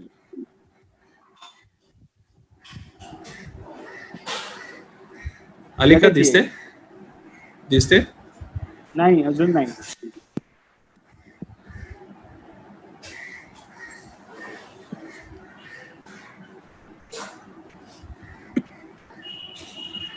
मला असं वाटतं की तुम्ही स्क्रीन शेअर मी सगळ्यांनाच दिलेला आहे, तर शेअर येईपर्यंत ऑप्शन मंगेशला आपण मंगेशला. हो हो हो, मी तोपर्यंत सेट करून ठेवतो. सेट करून घ्या. हो हो. नमस्कार, धन्यवाद उदय कुलकर्णी सर. आणि एवढे मोठे मोठे लोक बघायला मिळाले आणि त्यांच्याबरोबर बोलायला मिळते. Thank you very much. I start with few points. मेरा सब्जेक्ट है कि स्टाफ के लिए आप क्या केयर ले सकते हो. The most important thing is, अभी रामदास आवाड़ सर ने कहा था कि बार्बर को भी, एक नाई को भी अनुमति मिली है. नाई के पास अभी आप गए हो? अगर नहीं तो आप जरूर जाइएगा. वो SOPs फॉलो करते हैं. आप जब एंटर करते हो तो एंटर करने से लेके आप बाहर आने तक, पैसा देने से लेके सभी चीजों तक वो हर चीज पे ध्यान रख रहे हैं. और जिस चीज की कीमत 100 रुपए थी वो 150 ले रहे हैं. फिर भी देयर इज नो ऑब्जेक्शन. कोई भी ऑब्जेक्शन इसमें नहीं ले रहा है, because they are following SOPs. आज अगर हम किसी डेंटिस्ट के पास जाते हैं तो जस्ट टूथ एक्सट्रैक्शन के लिए they are using PPE kit and everything, और उसके पैसे थोड़े ज्यादा लगते हैं, नो डाउट. बट आप किसी भी डेंटिस्ट के पास जाइए, पूरे बंबई में सभी जगह एक ही SOP पालन किया जाता है. आप किसी भी ऑर्थोपेडिक सर्जन के पास जाए और वहां पे अगर एक सर्जरी या कुछ भी फिक्स हो तो वहां की SOPs डिफाइंड है. Now it is absolutely defined. तो क्या हम आयुर्वेद में SOPs डिजाइन कर सकते हैं अकॉर्डिंग टू से 100 square feet, according to 200, according to 500 square feet और व्हाटएवर? हम कर सकते हैं क्या? The answer is yes.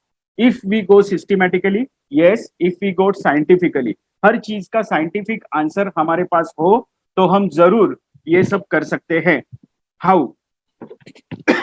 तो इसमें सबसे इंपॉर्टेंट ऐसा है, जैसे गुजराती सर ने कहा कि हमें धूपन करना चाहिए, तो आप धूपन के स्वैब टेस्ट करो. जैसे OT में स्वैब टेस्ट लिया जाता है बिफोर और आफ्टर फ्यूमिगेशन, बिफोर फ्यूमिगेशन आप बैक्टीरिया कितने हैं वो देख पाते हो. अगर आप बिफोर धूपन और आफ्टर धूपन बैक्टीरिया कितने हैं उस जगह पे, ये अगर आप काउंट करो 7 दिन बाद, 10 दिन बाद, 15 दिन बाद, तो इसको वैलिडिटी आ सकती है. Otherwise no validity. आप चैरिटेबल करो या नॉन चैरिटेबल करो, if you have to validate it, you have to validate it with documentation. Otherwise कुछ भी नहीं हो सकता. द नेक्स्ट थिंग, अगर मेरे पूरे हॉस्पिटल में फायर फाइटिंग अलार्म्स लगे हुए हैं तो मैं धूपन नहीं कर सकता. तो ऐसे वक्त में क्या कर सकता हूँ? ये भी हमें उसका second protocol, third protocol, third line of protocol, ये सब हमें डिजाइन करने पड़ेंगे. जैसे मॉडर्न साइंस में है, जैसे किसी भी सिंपल पार्लर में है, वैसे अगर हम लोग सिस्टम्स फॉलो करें, SOPs फॉलो करें तो बहुत अच्छा होगा. हम हमारे सबके हॉस्पिटल में इसका पालन करते हैं, पर इसकी वजह से हमारे गहूकर सर या हमारे नरेंद्र गुजराती सर या हमारे आवाड़ सर ये बड़े होते हैं. पर अगर आयुर्वेद को हमें लेना है, बड़ा करना है, तो हमें ये स्टैंडर्ड ऑपरेटिंग प्रोसीजर्स सभी जगह फॉलो करने हैं. हर एक वैद्य के लिए फॉलो करने हैं, हर एक छोटे बड़े डॉक्टर के लिए, आयुर्वेदिक फिजिशियन के लिए फॉलो करने होंगे, तो इसको कुछ तो वैलिडिटी आएगी और हर जगह वो सेम रहेगा। उसकी कॉस्ट आप डिफर कर सकते हो, आप लीलावती में जाते हो तो डिफर होगी कॉस्ट, केईएम में जाओ तो डिफर होगी cost, that is a different matter all together, पर ये बहुत इंपॉर्टेंट है। अच्छा, ये सब मैं क्यों कह रहा हूँ? जी, मैं इसीलिए कह रहा हूँ कि मैं ऐसी सिटी में प्रैक्टिस कर रहा हूँ जहां पे दिन के कम से कम 600-700 एवरेज कोविड पेशेंट आज निकल रहे हैं। See, I did more than 26 cases of covid, और मैं कभी भी खुश होके मेरे स्टूडेंट्स को ये नहीं कहता कि मैं कोविड ट्रीट करता हूँ, क्योंकि मेरे 4 पेशेंट्स एक्सपायर भी हुए हैं। ये हमेशा एज अ डॉक्टर मुझे याद रखना होगा कि कब पेशेंट सीरियस होगा। So let us start with some basic SOPs. Mask क्यों आया या हाथ धोने की अच्छी ये टेक्निक क्यों आई, ये इन्वेंशन क्यों आया, ये भी हमें समझना जरूरी है। और मैं उसके लिए इंटरनल इम्यूनाइजेशन से सिर्फ मेरा 2 या 3 मिनट का और प्रेजेंटेशन होगा। आहार, औषधि और रेस्ट, आहार, निद्रा और श्रम, ये तीनों हम हमारे सेवकों का कैलकुलेट कर रहे हैं। जब हमारा employ second grade 2, grade 3 and grade 4 ये आते हैं, तो हम उनका सबसे पहले ब्रीदिंग होल्डिंग कैपेसिटी देखते हैं। Breathing holding capacity is kumbhak, that it should be 35 to 45 seconds before hypoxia, before fever, before anything else, before any other symptom. आपकी ब्रेथ होल्डिंग कैपेसिटी कम हो जाती है कोविड में। आप ये जरूर ट्राई करें, आप घर में भी सबके लिए ट्राई कर सकते हो।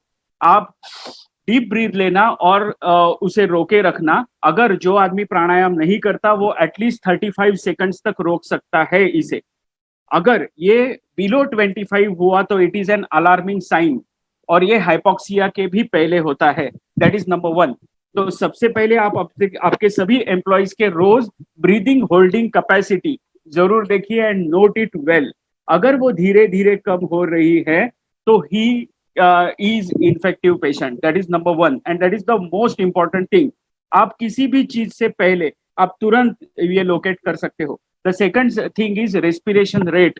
सबको सुला के हम respiration rate देखते हैं। It should be between 15 to 20. आप सभी को मालूम है respiration rate कैसे देखा जाता है, आप कृपया ये जरूर देखिएगा। And third thing is SpO2.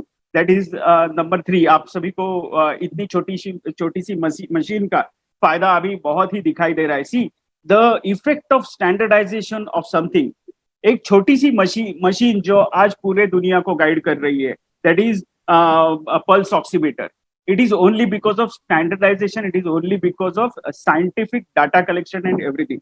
तो ये 3 चीजें हम हमारे स्टाफ के लिए देखते हैं। आहार के बारे में सभी लोगों ने कहा है। निद्रा is very important. We should take more than 7 hours of निद्रा. Why?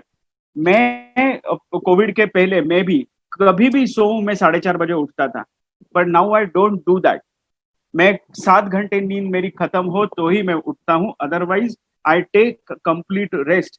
That is number 1. Covid कोई भी इन्फेक्शियस वायरल इन्फेक्शियस डिसीज हो तो नंबर 1 पे आहार नहीं, नंबर 1 पे निद्रा ही है। तो nidra is very important in this case. आप वो गुरु प्रावरण लेके करो या whatever you think of, but important is nidra. The third one is shram. Every after 2 hours if you are using PP kit और फेस शील्ड और एनीथिंग, तो आपको हाइड्रेट होने की जरूरत है। तो आप 2 घंटे बाद हर आपके एम्प्लॉय को एक छोटा 10 मिनट्स का ब्रेक दे सकते हो जिसमें वो हाइड्रेट हो। Whether it is limbu pani or whether it is chai or whether it is garam pani or whatever you feel it, you can give it to him. See, every time it should be cost effective, easy to implement and practical. So we give Musta Siddha Jal. Why Musta? Because it is antiviral in property. Ayurveda में ये देखना चाहिए कि नहीं, ये सब बात की बातें हैं, पर हम वो दे रहे हैं अभी हमारी सभी पेशेंट्स, सभी सेवकों को, सभी एम्प्लॉयज को। That works wonder. Educating staff is very important. तो सामूहिक प्रार्थना ये भी इसके लिए बहुत अच्छा कार्य करती है। कोई भी द्रव्य, कोई भी पंचकर्म इससे सबसे श्रेष्ठ है मानस व्याधि में, वो है धी धैर्य आत्मादि विज्ञानम मनोदोष औषधम परम। इसीलिए धी धैर्य आत्मादि विज्ञान ये बढ़ाने हेतु सामूहिक प्रार्थना, साधना, सेवा, सत्संग जैसे तीनों काम हम अभी कर रहे हैं और वो विद प्रैक्टिस कर रहे हैं। हमने ये पहले कभी नहीं किया था, पर हमें अभी सबका मॉरल रखना है, तो ये सब करना बहुत ही जरूरी है। ये हमें दिखाई दिया। Of course sanitisers and all, इन सबके बहुत ज्यादा साइड इफेक्ट्स है। हाथों के डेंड्राइट सेल्स उससे डेड हो जाते हैं, इसीलिए वो ज्यादा यूज नहीं करना चाहिए वगैरह वगैरह। But important is what you know, individuality पे बात करने से अच्छा एक मैंने वाक्य पढ़ा था, वो आपको बोलता हूँ।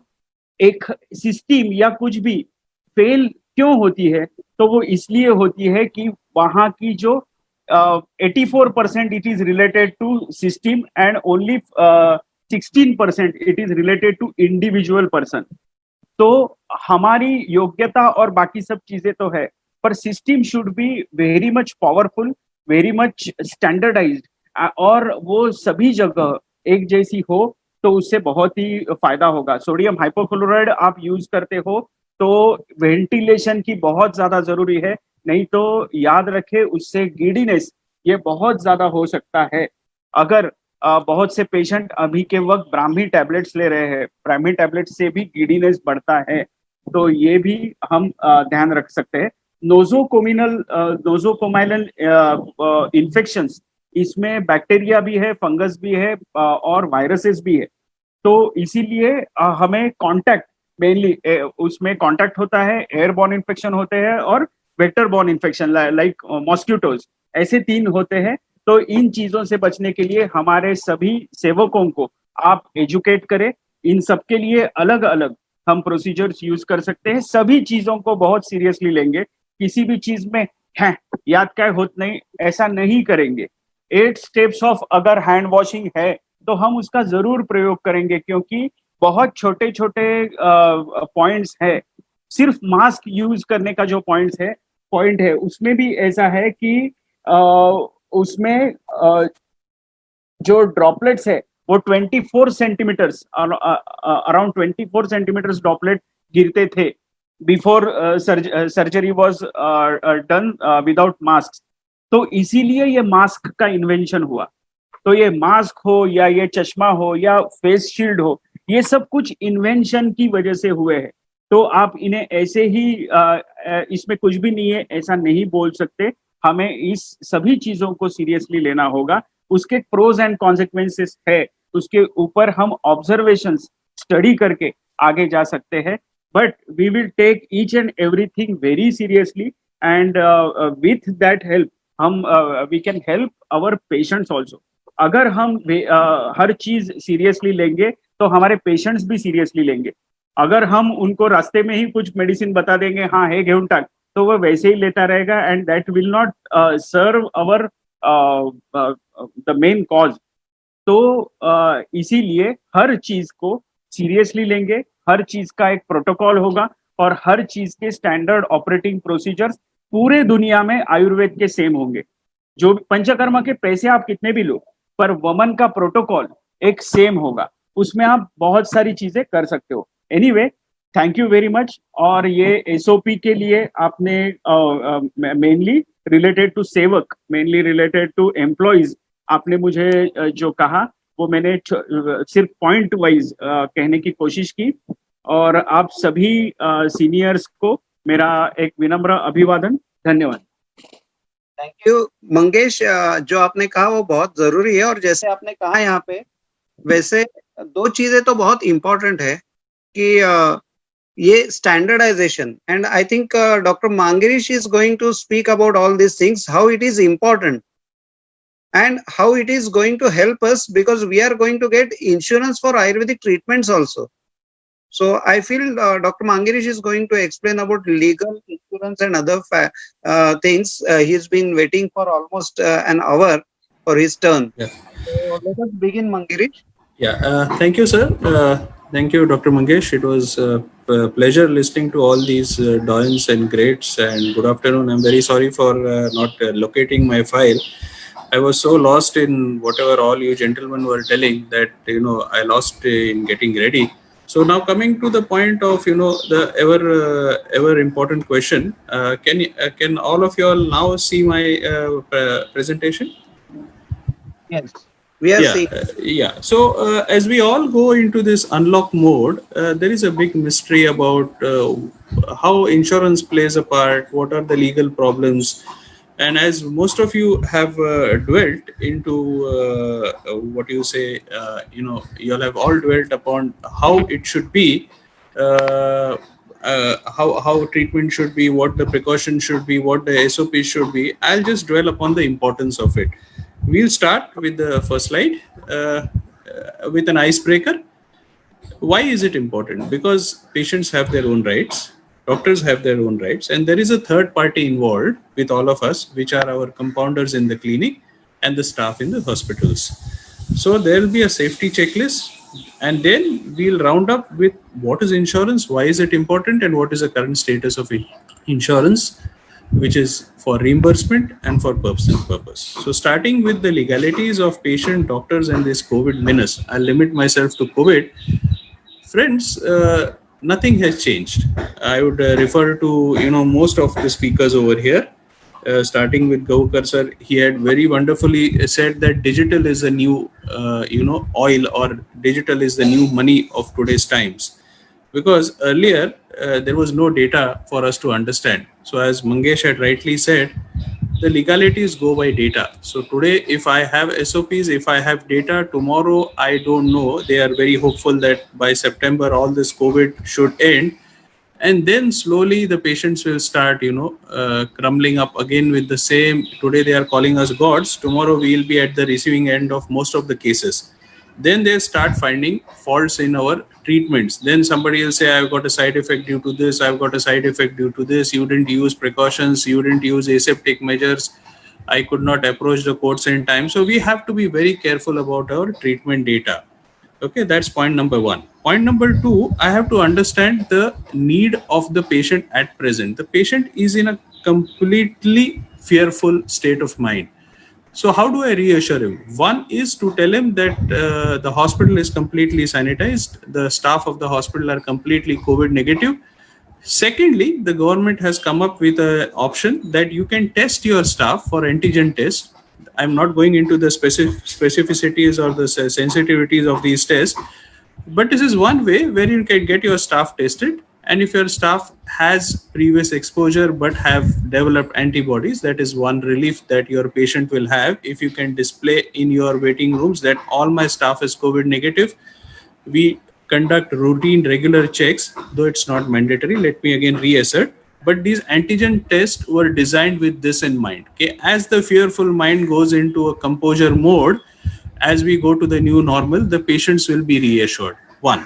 Two, tomorrow, if there are any legalities involved in any of the patient-doctor relationship, these things might come to our rescue. I'm again and again saying might, because the antigen tests are not at all mandatory, though government is using it to the factories. I have shared a presentation of WHO workplace rules, which can be shared to us on WhatsApp later. If you go through it, workplace is no different for an hospital. So the right of the patient is to treatment, correct treatment. So I'll limit myself to Ayurvedic treatment. We, in these times, if we are even trying to attempt to treat a corona patient, I would draw your attention to all the stalwarts of Ayurveda. One of the municipal corporations, as this is a live recorded conference, I won't name the corporation, had said that the onus of Ayurvedic treatment would lie on the Ayurvedic doctors. So it was a very crude way to say that the medical legal consequences will be bearing on you.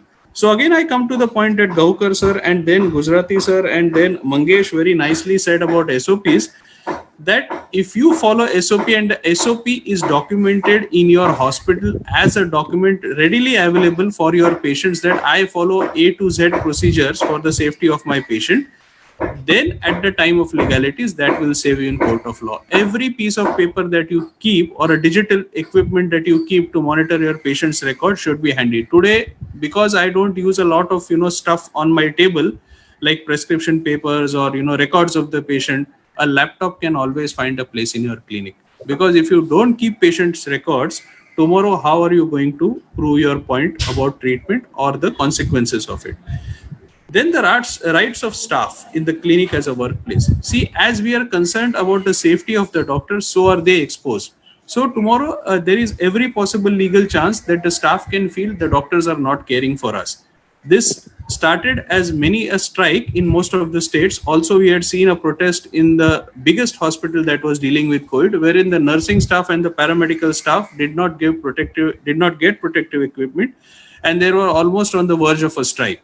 So friends, always please ensure that, as they say, when there is a crisis, women and children first, your staff should be protected first, because if they leave you midway through in this crisis, then running an institution or a clinic will be legally impossible. Then we come to the safety checklist. Safety checklist is nothing but an SOP. I won't go over and over about it.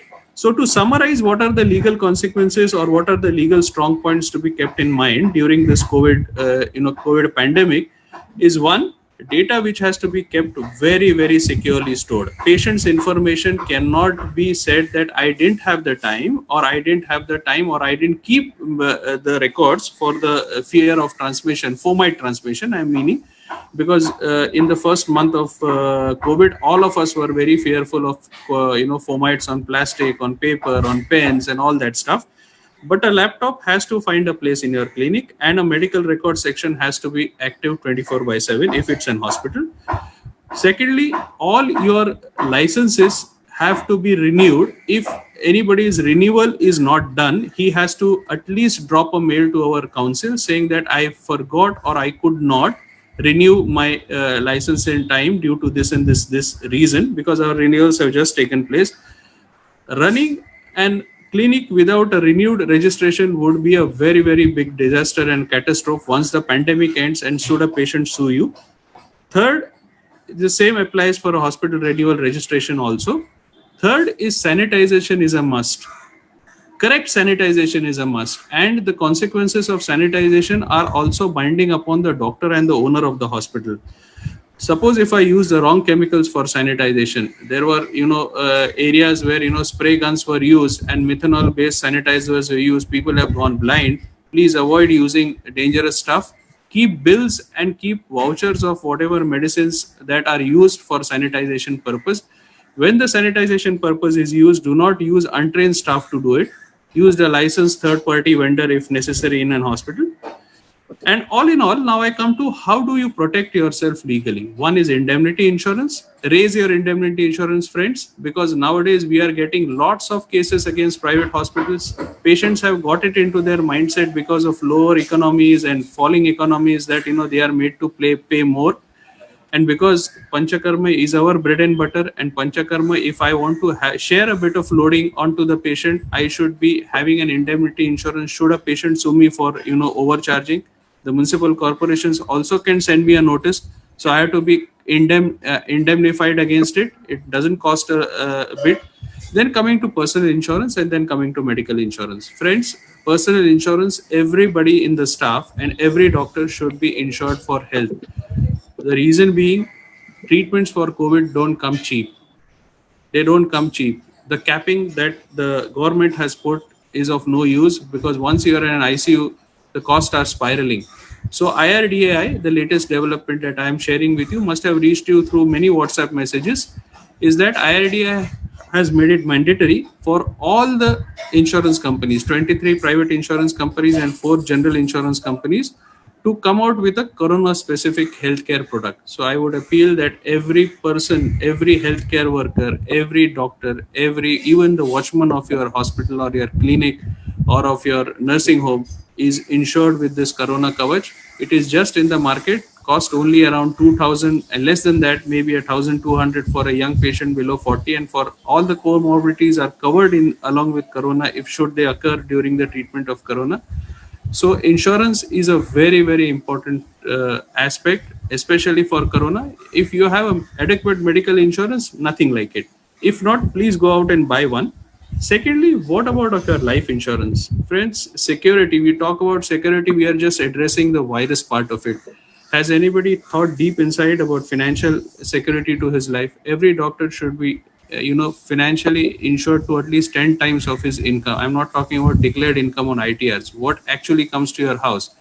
So there are many policies, many companies offering you online insurances, because I would like to raise this point over here that there is a big ambiguity in the government Panta Pradhan Garib Kalyan Yojana package. That package we have filed in RTIs. There is no specific answer, but as to the best of my knowledge and to the legal understanding of many legal experts across, it is not applicable to private practitioners and their staff. So I would appeal to everybody over here to get their staff insured adequately. Now coming to the last part of my talk today, because it's a short talk, I would go on to the next talk about social security and family security. I have just spoken about life insurance, about the reimbursement. This Corona Kavach policy that I'm talking about gives the patient the right to reimburse his expenses if Ayurvedic treatment is meted out to him in a government institution. So friends, that's about it. I feel the legalities remain the same, Corona or no Corona. And to just end my small talk, I would go back to the point Rohit Sane had said in his talk that we are not supposed to go to the government for any permission. Just refining on it, I completely agree with him. There is no special permission required, but I would sum up by taking a bit from what Mangesh said and where Mangesh let off. We are to follow whatever ICMR guidelines, whatever WHO guidelines are there for workplace, and we cannot deviate from it. If we are to deviate from those guidelines, and if I am functioning away from those protocols, then certainly there is a legal compulsion on me to go to the government, bring it out to the government's notice that this is your protocol and I am following this protocol. Is it worthwhile to go to the government in this scenario? I would say no. So it's best in all our legal interests that we stick to the strictest protocols that Ayush Mantralaya has given for Ayurveda. The same applies for the MCI guidelines for the allopathic practitioners. So friends, wishing all of us good health. I am signing off for today. Thank you for your attention. Thanks a lot, Bangirish. I have something to share with our audience. Can I get the screen, please? Yeah.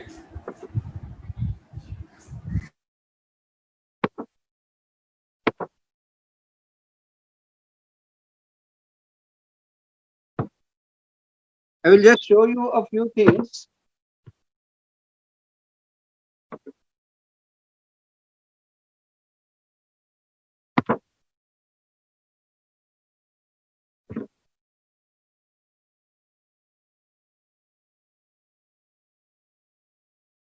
There is one screen share right now.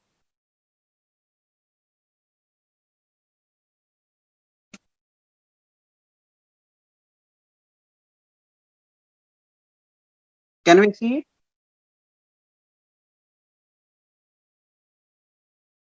This is just what Gahukar sir has said.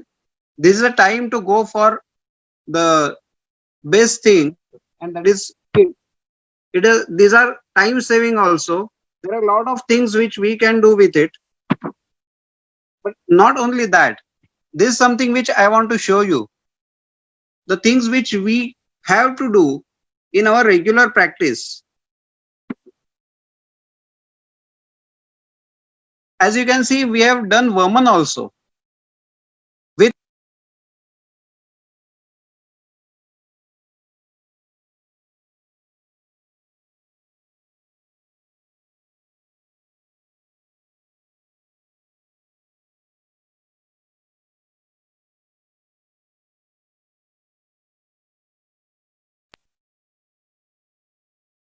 trying to show you a few things which we have recently worked out. Before that, I will just try to sum up whatever we have talked. And along with that, सबने जैसे बात की है, तो सबसे मैं एक last में सेंटेंस भी हर एक से चाहूंगा, लेकिन उसके पहले मैं थोड़ा सा सम अप अगर करना चाहूं कि हम लोगों ने आज जो बात की है उसमें सबके लिए एक अच्छी बात जो मुझे लगी वो है कि वी आर टॉकिंग पॉजिटिवली कि हमें पंचकर्म करने ही है, और उसमें अलग अलग ओपिनियंस है, लेकिन सबका कहना यही कि हमें करना ही है। अभी ये करते वक्त क्या क्या करना चाहिए, तो जैसे हमारी डिस्कशन हर वक्ता से हुई है कि पेशेंट को अगर आपको ओपीडी पे चेक करना है तो उसके लिए अलग से व्यवस्था रखेंगे।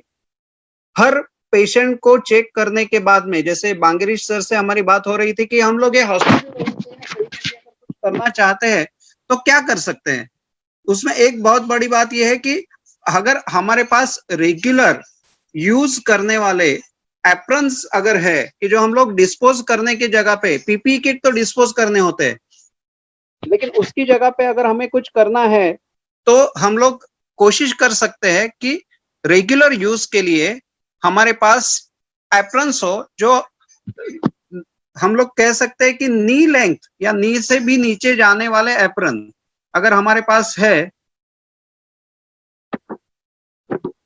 तो उसे हम लोग यूज कर सकते हैं। I will just show you one example. ये देखिए, इसने जो पहना है ये पूरा का पूरा एप्रन, उसके साथ में पेशेंट के वक्त चेंज करने के लिए हमने यहाँ पे एक अलग से उसका ड्रेप निकाला है, उसके साथ में वो ग्लोव्स पहनता है। पर पेशेंट इसकी कॉस्ट जो है, रिकरिंग कॉस्ट जो है वो 20 से 30 रुपए से ज्यादा नहीं है। अगर हमारे इंश्योरेंस या आगे चल के कुछ भी इंडेमनिटी अगर हमें खुद को चाहिए तो we need this kind of setup. इसके साथ में हम लोग ये भी देख सकते हैं कि कुछ चीजें हमने यहाँ पे रिकॉर्ड की है। I'll just show you a few videos also. Sir, let me disturb you for a while. These can be given, these particular gown can be given to only grade 4 staff like sweepers. It cannot be given to Panchakarma therapist. See there this are is not. First is once the patient is in, कम से कम वो 2-3 तो treatment करके ही जाते हैं, तो उस वक्त उसको ये गाउन जो है उसके साथ में ड्रेप जो है उसको हम लोगों ने अगर डिस्पोज करना है तो something that comes in contact उसे हम लोग डिस्पोज कर सकते हैं, that won't cost you more than 10-20 rupees. Gloves हर एक के लिए आपको डिस्पोज करने हैं। जो पीपी किट अगर आप लेते हो तो PP kit you cannot use that way. हमने इसके ऊपर थोड़ा सा काम और भी करना है, लेकिन बेसिक ये है कि हम लोग अगर अपने पंचकर्म में जो भी चीजें यूज कर रहे हैं उसको थोड़ा सा सही इस्तेमाल करना शुरू करें तो I feel we can definitely come out with some solutions, not exactly what the PP kits and other things are there. लेकिन हमारी जैसे बात हो रही है, डॉक्टर मांगेरिश सर से भी हमारी ये बात चल रही है कि हम लोग इसको कैसे रेगुलराइज कर सकते हैं, and we have started using all this things. पहली बात तो but I think we have to use it for safety and not just to show off. So sir, it should be Mangesh sir, standard. can I just join in? I think Uday sir, with your permission, because you are not privy to the discussions that I had with Uday sir before. See, where he is coming from is, it is just not this apron. There is this, you know, a PPE which is, see, there is a CDC guideline, which is the Center of Disease Control in America. So they have come up with a very clear thing in an OPD, in a what is to be used in an OPD. That is where from where you are coming from. This should be used only for a nursing assistant. That is your ward assistant, if you say. But for a therapist and for a contact physician, which is a Panchakarma physician that we all are. So over there, what sir is saying is there will be one PPE kit which will be deep inside that he'll be wearing. This is the external of it, which will be replaceable. There will be no lack of protection to the therapist or the physician. It will be just, see, if you change the PPE kit every time a patient comes in and comes out of it, it will, first of all, it has to be, donned in and doffed out. It's calling donning and doffing. So donning and doffing cannot happen just like our OPD. So once Panchakarma has to be treated with a donning and doffing, because there was a time limit, I couldn't go into it. So when it has to be donned in, and once you are into your therapy center, then these will be the disposable ones which will reduce your loading cost on the patient. Let's be commercial over here, and let us be brazenly unashamed about that we are losing heavily on economy also. If I pass on the PPE kit which was available for 2,000 rupees, a kit in the first month of lockdown, it has come down to 450 now. Maybe it may be available for less also. You are a pioneer in getting a few for your doctors for 750, the reusable ones. So if I have a PPE kit on myself, and if, as sir has said, he'll be using the disposable ones on the exterior, not on the interior, and the complete area will be ventilated, sanitized, and non-air conditioned. I think one of our learned speaker also had spoken about this air conditioning and ventilation, which I missed out. the legal requirements of today's time or the new normal also insist that there should be proper exhaust in your therapy center, and it cannot be a completely enclosed one without windows or without a through and through ventilation, because if there is a gathering of viral load, as the modern science says, it might be dreadful for both the therapist as well as the physician as well as the patient. So it's a tripod. Just as we have a tripod in Ayurveda, it is a tripod of safety also. So coming to and handing it over back to Uday sir is, these are the means and ways that he is trying to give food for thought, which we can ruminate upon, okay, whether this can be used and cost can be brought down. So PPE kit is not being replaced; it is just the add-ons on top of it, wherein the patient gets a feeling of getting every glove, every disposable kit and gown that is used will be new for every patient, and the area will be thoroughly sanitized. I think Gaukar sir was far more, elaborate in what he had said, and Uday sir is now finishing it off with an economic touch to it. Uday sir, please. Sir, don't mind for that. No. It was just a thought sharing, nothing else. Discussing it for some particular purpose, that Panchakarma should be affordable to the person who is doing. Just like Awad sir is adding just 100 rupees to whatever our charge. Before and after each treatment, there is sanitization. Along with that, if we work out for the drapings, the things will be so easy for us to follow even in smaller clinics. मुझे ऐसे लगता है कि अगर हमने ये सोच लिया कि हमारे हर पंचकर्म क्लिनिक में पंचकर्म शुरू करना ही है और उसमें सिर्फ पेशेंट के लिए लोडिंग होगा 100 रुपया, तो कोई भी ना नहीं बोलेगा पंचकर्म करने के लिए। और हमारी इसमें सुरक्षा खुद की भी हम लोग कर रहे हैं, इंश्योरेंस के लेवल से भी कर रहे हैं। तो ऐसे मुझे लगता है कि this is something which we have to go ahead and in every aspect. और अभी हम लोग यहाँ पे जैसे बात कर रहे हैं, तो पेशेंटली हमारे यहाँ पे माउली भी बैठी है, प्रशांत सुरु सर, तो हम लोग उनसे भी समअप के लिए उनसे हम लोग एंड पॉइंट देखेंगे। यहाँ पे doctor Mathura is also around, कि जो एक्चुअल पंचकर्मा सेंटर में थोड़ा सा काम और उसके साथ में कोविड सेंटर में बहुत सा काम कर रही है। तो we will be having one word from each of our speaker once, और उसके बाद में समअप के लिए हम लोग सुरु सर के पास जाएंगे।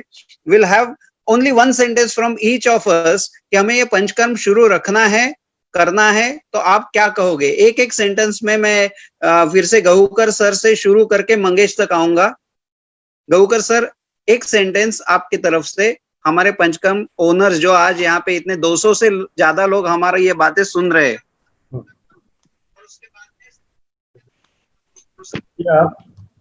मेरे दृष्टिकोण से पंचकर्मा हर कोई वैद्य ने शुरू करना चाहिए।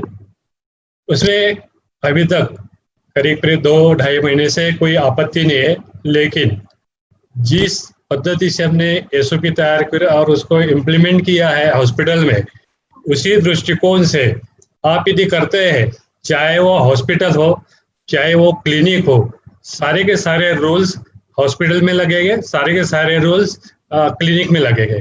तो ये सारा कुछ होना चाहिए और हर व्यक्ति ने पंचकर्मा करना चाहिए, ये मेरा कहना है। और धूपन ये जो पॉइंट है, धूपन तो हम रेगुलर करते हैं, सुबह दोपहर शाम 3 बार धूपन करते हैं।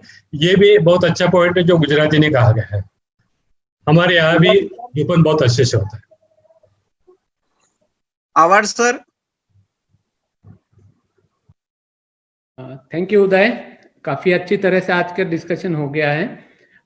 सबको मैं यही कहूंगा कि जो भी करना है वो शास्त्र पे श्रद्धा रख के करना है, और हमारा आयुर्वेद शास्त्र बदनाम ना हो इस सोच से काम करना है। खुद को भी प्रोटेक्ट करना है, स्टाफ को भी प्रोटेक्ट करना है, और हमारे सभी पेशेंट को प्रोटेक्ट करना है। इसलिए ट्रूली और ऑनेस्टली यदि हम प्रिकॉशन लेते हैं, बिना कोई निग्लिजेंस रखे हुए प्रिकॉशन लेते हैं, तो डेफिनेटली हमें कोई प्रॉब्लम नहीं होगा। So go ahead.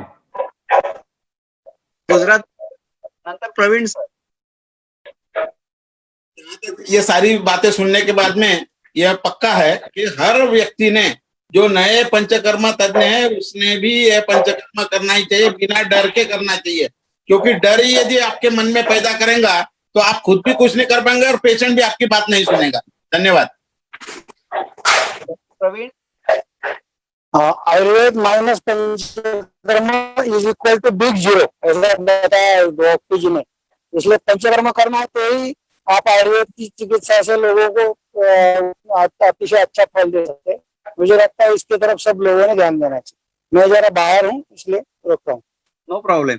यहाँ पे हमारे पास सुनील इनाम से उससे भी हम लोग 2 बातें करेंगे। उसके पहले डॉक्टर मांगिरीश और doctor Mangesh. Hello.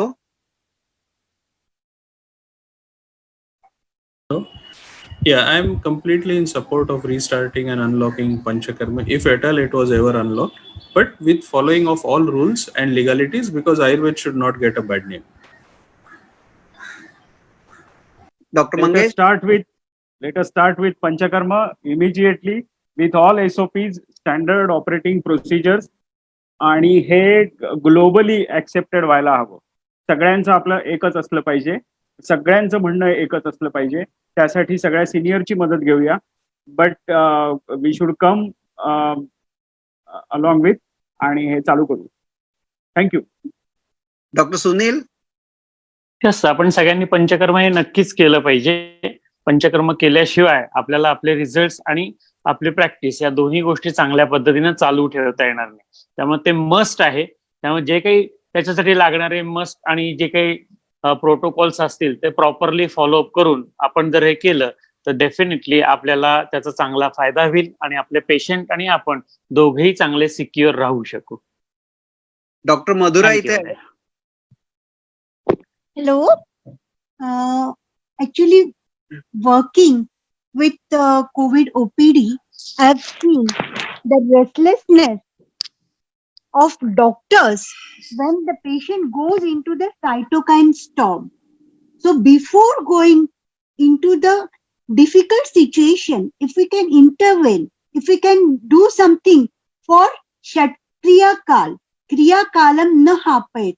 So I think Raktamokshan is a right decision, and even sometimes woman. So if we can give the stage-wise Panchakarma and set up the protocols with Panchakarma kits, so I think that will be a noble idea. सुरू sir, तुमचे आपल्या सगळ्यांना या ठिकाणी ज्या पद्धतीने तुम्ही attend केलेला आहे, डॉक्टर मधुरांपासून सगळी मंडळी आपल्या इथे इतका वेळ जे शांतपणाने ऐकतायत, तर मला असं वाटतं की तुम्ही याच्यावरती 2 शब्द सांगून आजच्या या प्रोग्रामचं आणि सगळ्या आपल्या वक्त्यांचे मी मनापासून अभिनंदन आणि त्या सगळ्यांचे आभार मानतो. पण सुरू सरांनी आजच्या सत्राचा समारोप करा असं मी त्यांना विनंती करतो. धन्यवाद. Can you hear me? Yes. Yes. सबसे पहले सबको धन्यवाद देता हूं. बहुत ही बढ़िया चर्चा रही, तद्विद्य संभाषा थी, which includes everything about panchakarma.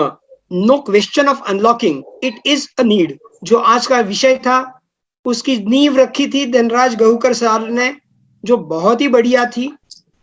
मुझे लगता है कि आज के सब स्पीकर्स ने मिलकर pre operative, operative procedures and post operative क्या क्या करना चाहिए, ये तीनों चीजें आपके सामने रखी हुई है.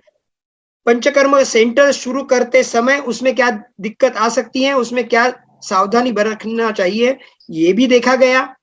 उसके बाद प्रत्यक्ष कर्म जैसे कि धूपन हो, अग्निकर्म हो, चाहे तो जलौकावचरण हो या रक्तमोक्षण किसी भी तरह हो, सभी ने अपने अपने जगह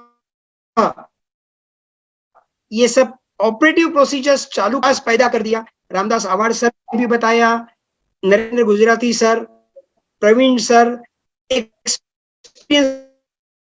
people you are there. Mangesh, you have a lot in a good sense what care has to be taken at the back office as well, pre operative भी और पोस्ट ऑपरेटिव भी. और सबसे बेहतर मांगेरीश जी ने आपने बताया जो लीगल पॉइंट्स है उसको ध्यान में रखना चाहिए ही. रोहित साने सर ने जो भी बताया उसने हमें विश्वास मिला और काम करने की जो हमारी आकांक्षाएं हैं उसको एक अच्छी तरह से मेरी तरफ से ऐसे लगता है कि उन्होंने हमें बताया कि डोंट वरी. एक मराठी गाना याद आ गया, आपको मालूम, मन तुझ शुद्ध तुझ गोष्ट आहे पृथ्वी मोलाची, तू चाल पुढे तुला भेटती कशाची. ऐसे लगता है कि पंचकर्म करने के लिए मन शुद्ध हो, शास्त्र शुद्ध हो, तो भीति नहीं रखनी चाहिए। बहुत बहुत शुक्रिया।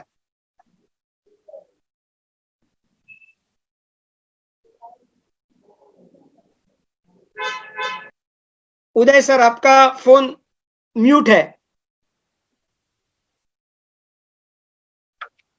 सगळ्यांचे खूप धन्यवाद. आपल्या सगळ्यांच्यामुळे हा कार्यक्रम खूपच छान झालाय आणि मला असं वाटतं की आपण ज्यांनी हा कार्यक्रम बघितलाय त्या सगळ्यांना आपण सांगू शकतो की yes, we are there for you. आणि आपल्या सगळ्या पेशंट्सना आपण पुन्हा पंचकर्म सगळीच्या सगळी जी कोणी करत नाही त्या सगळ्यांनी सुरू करावीत. धन्यवाद.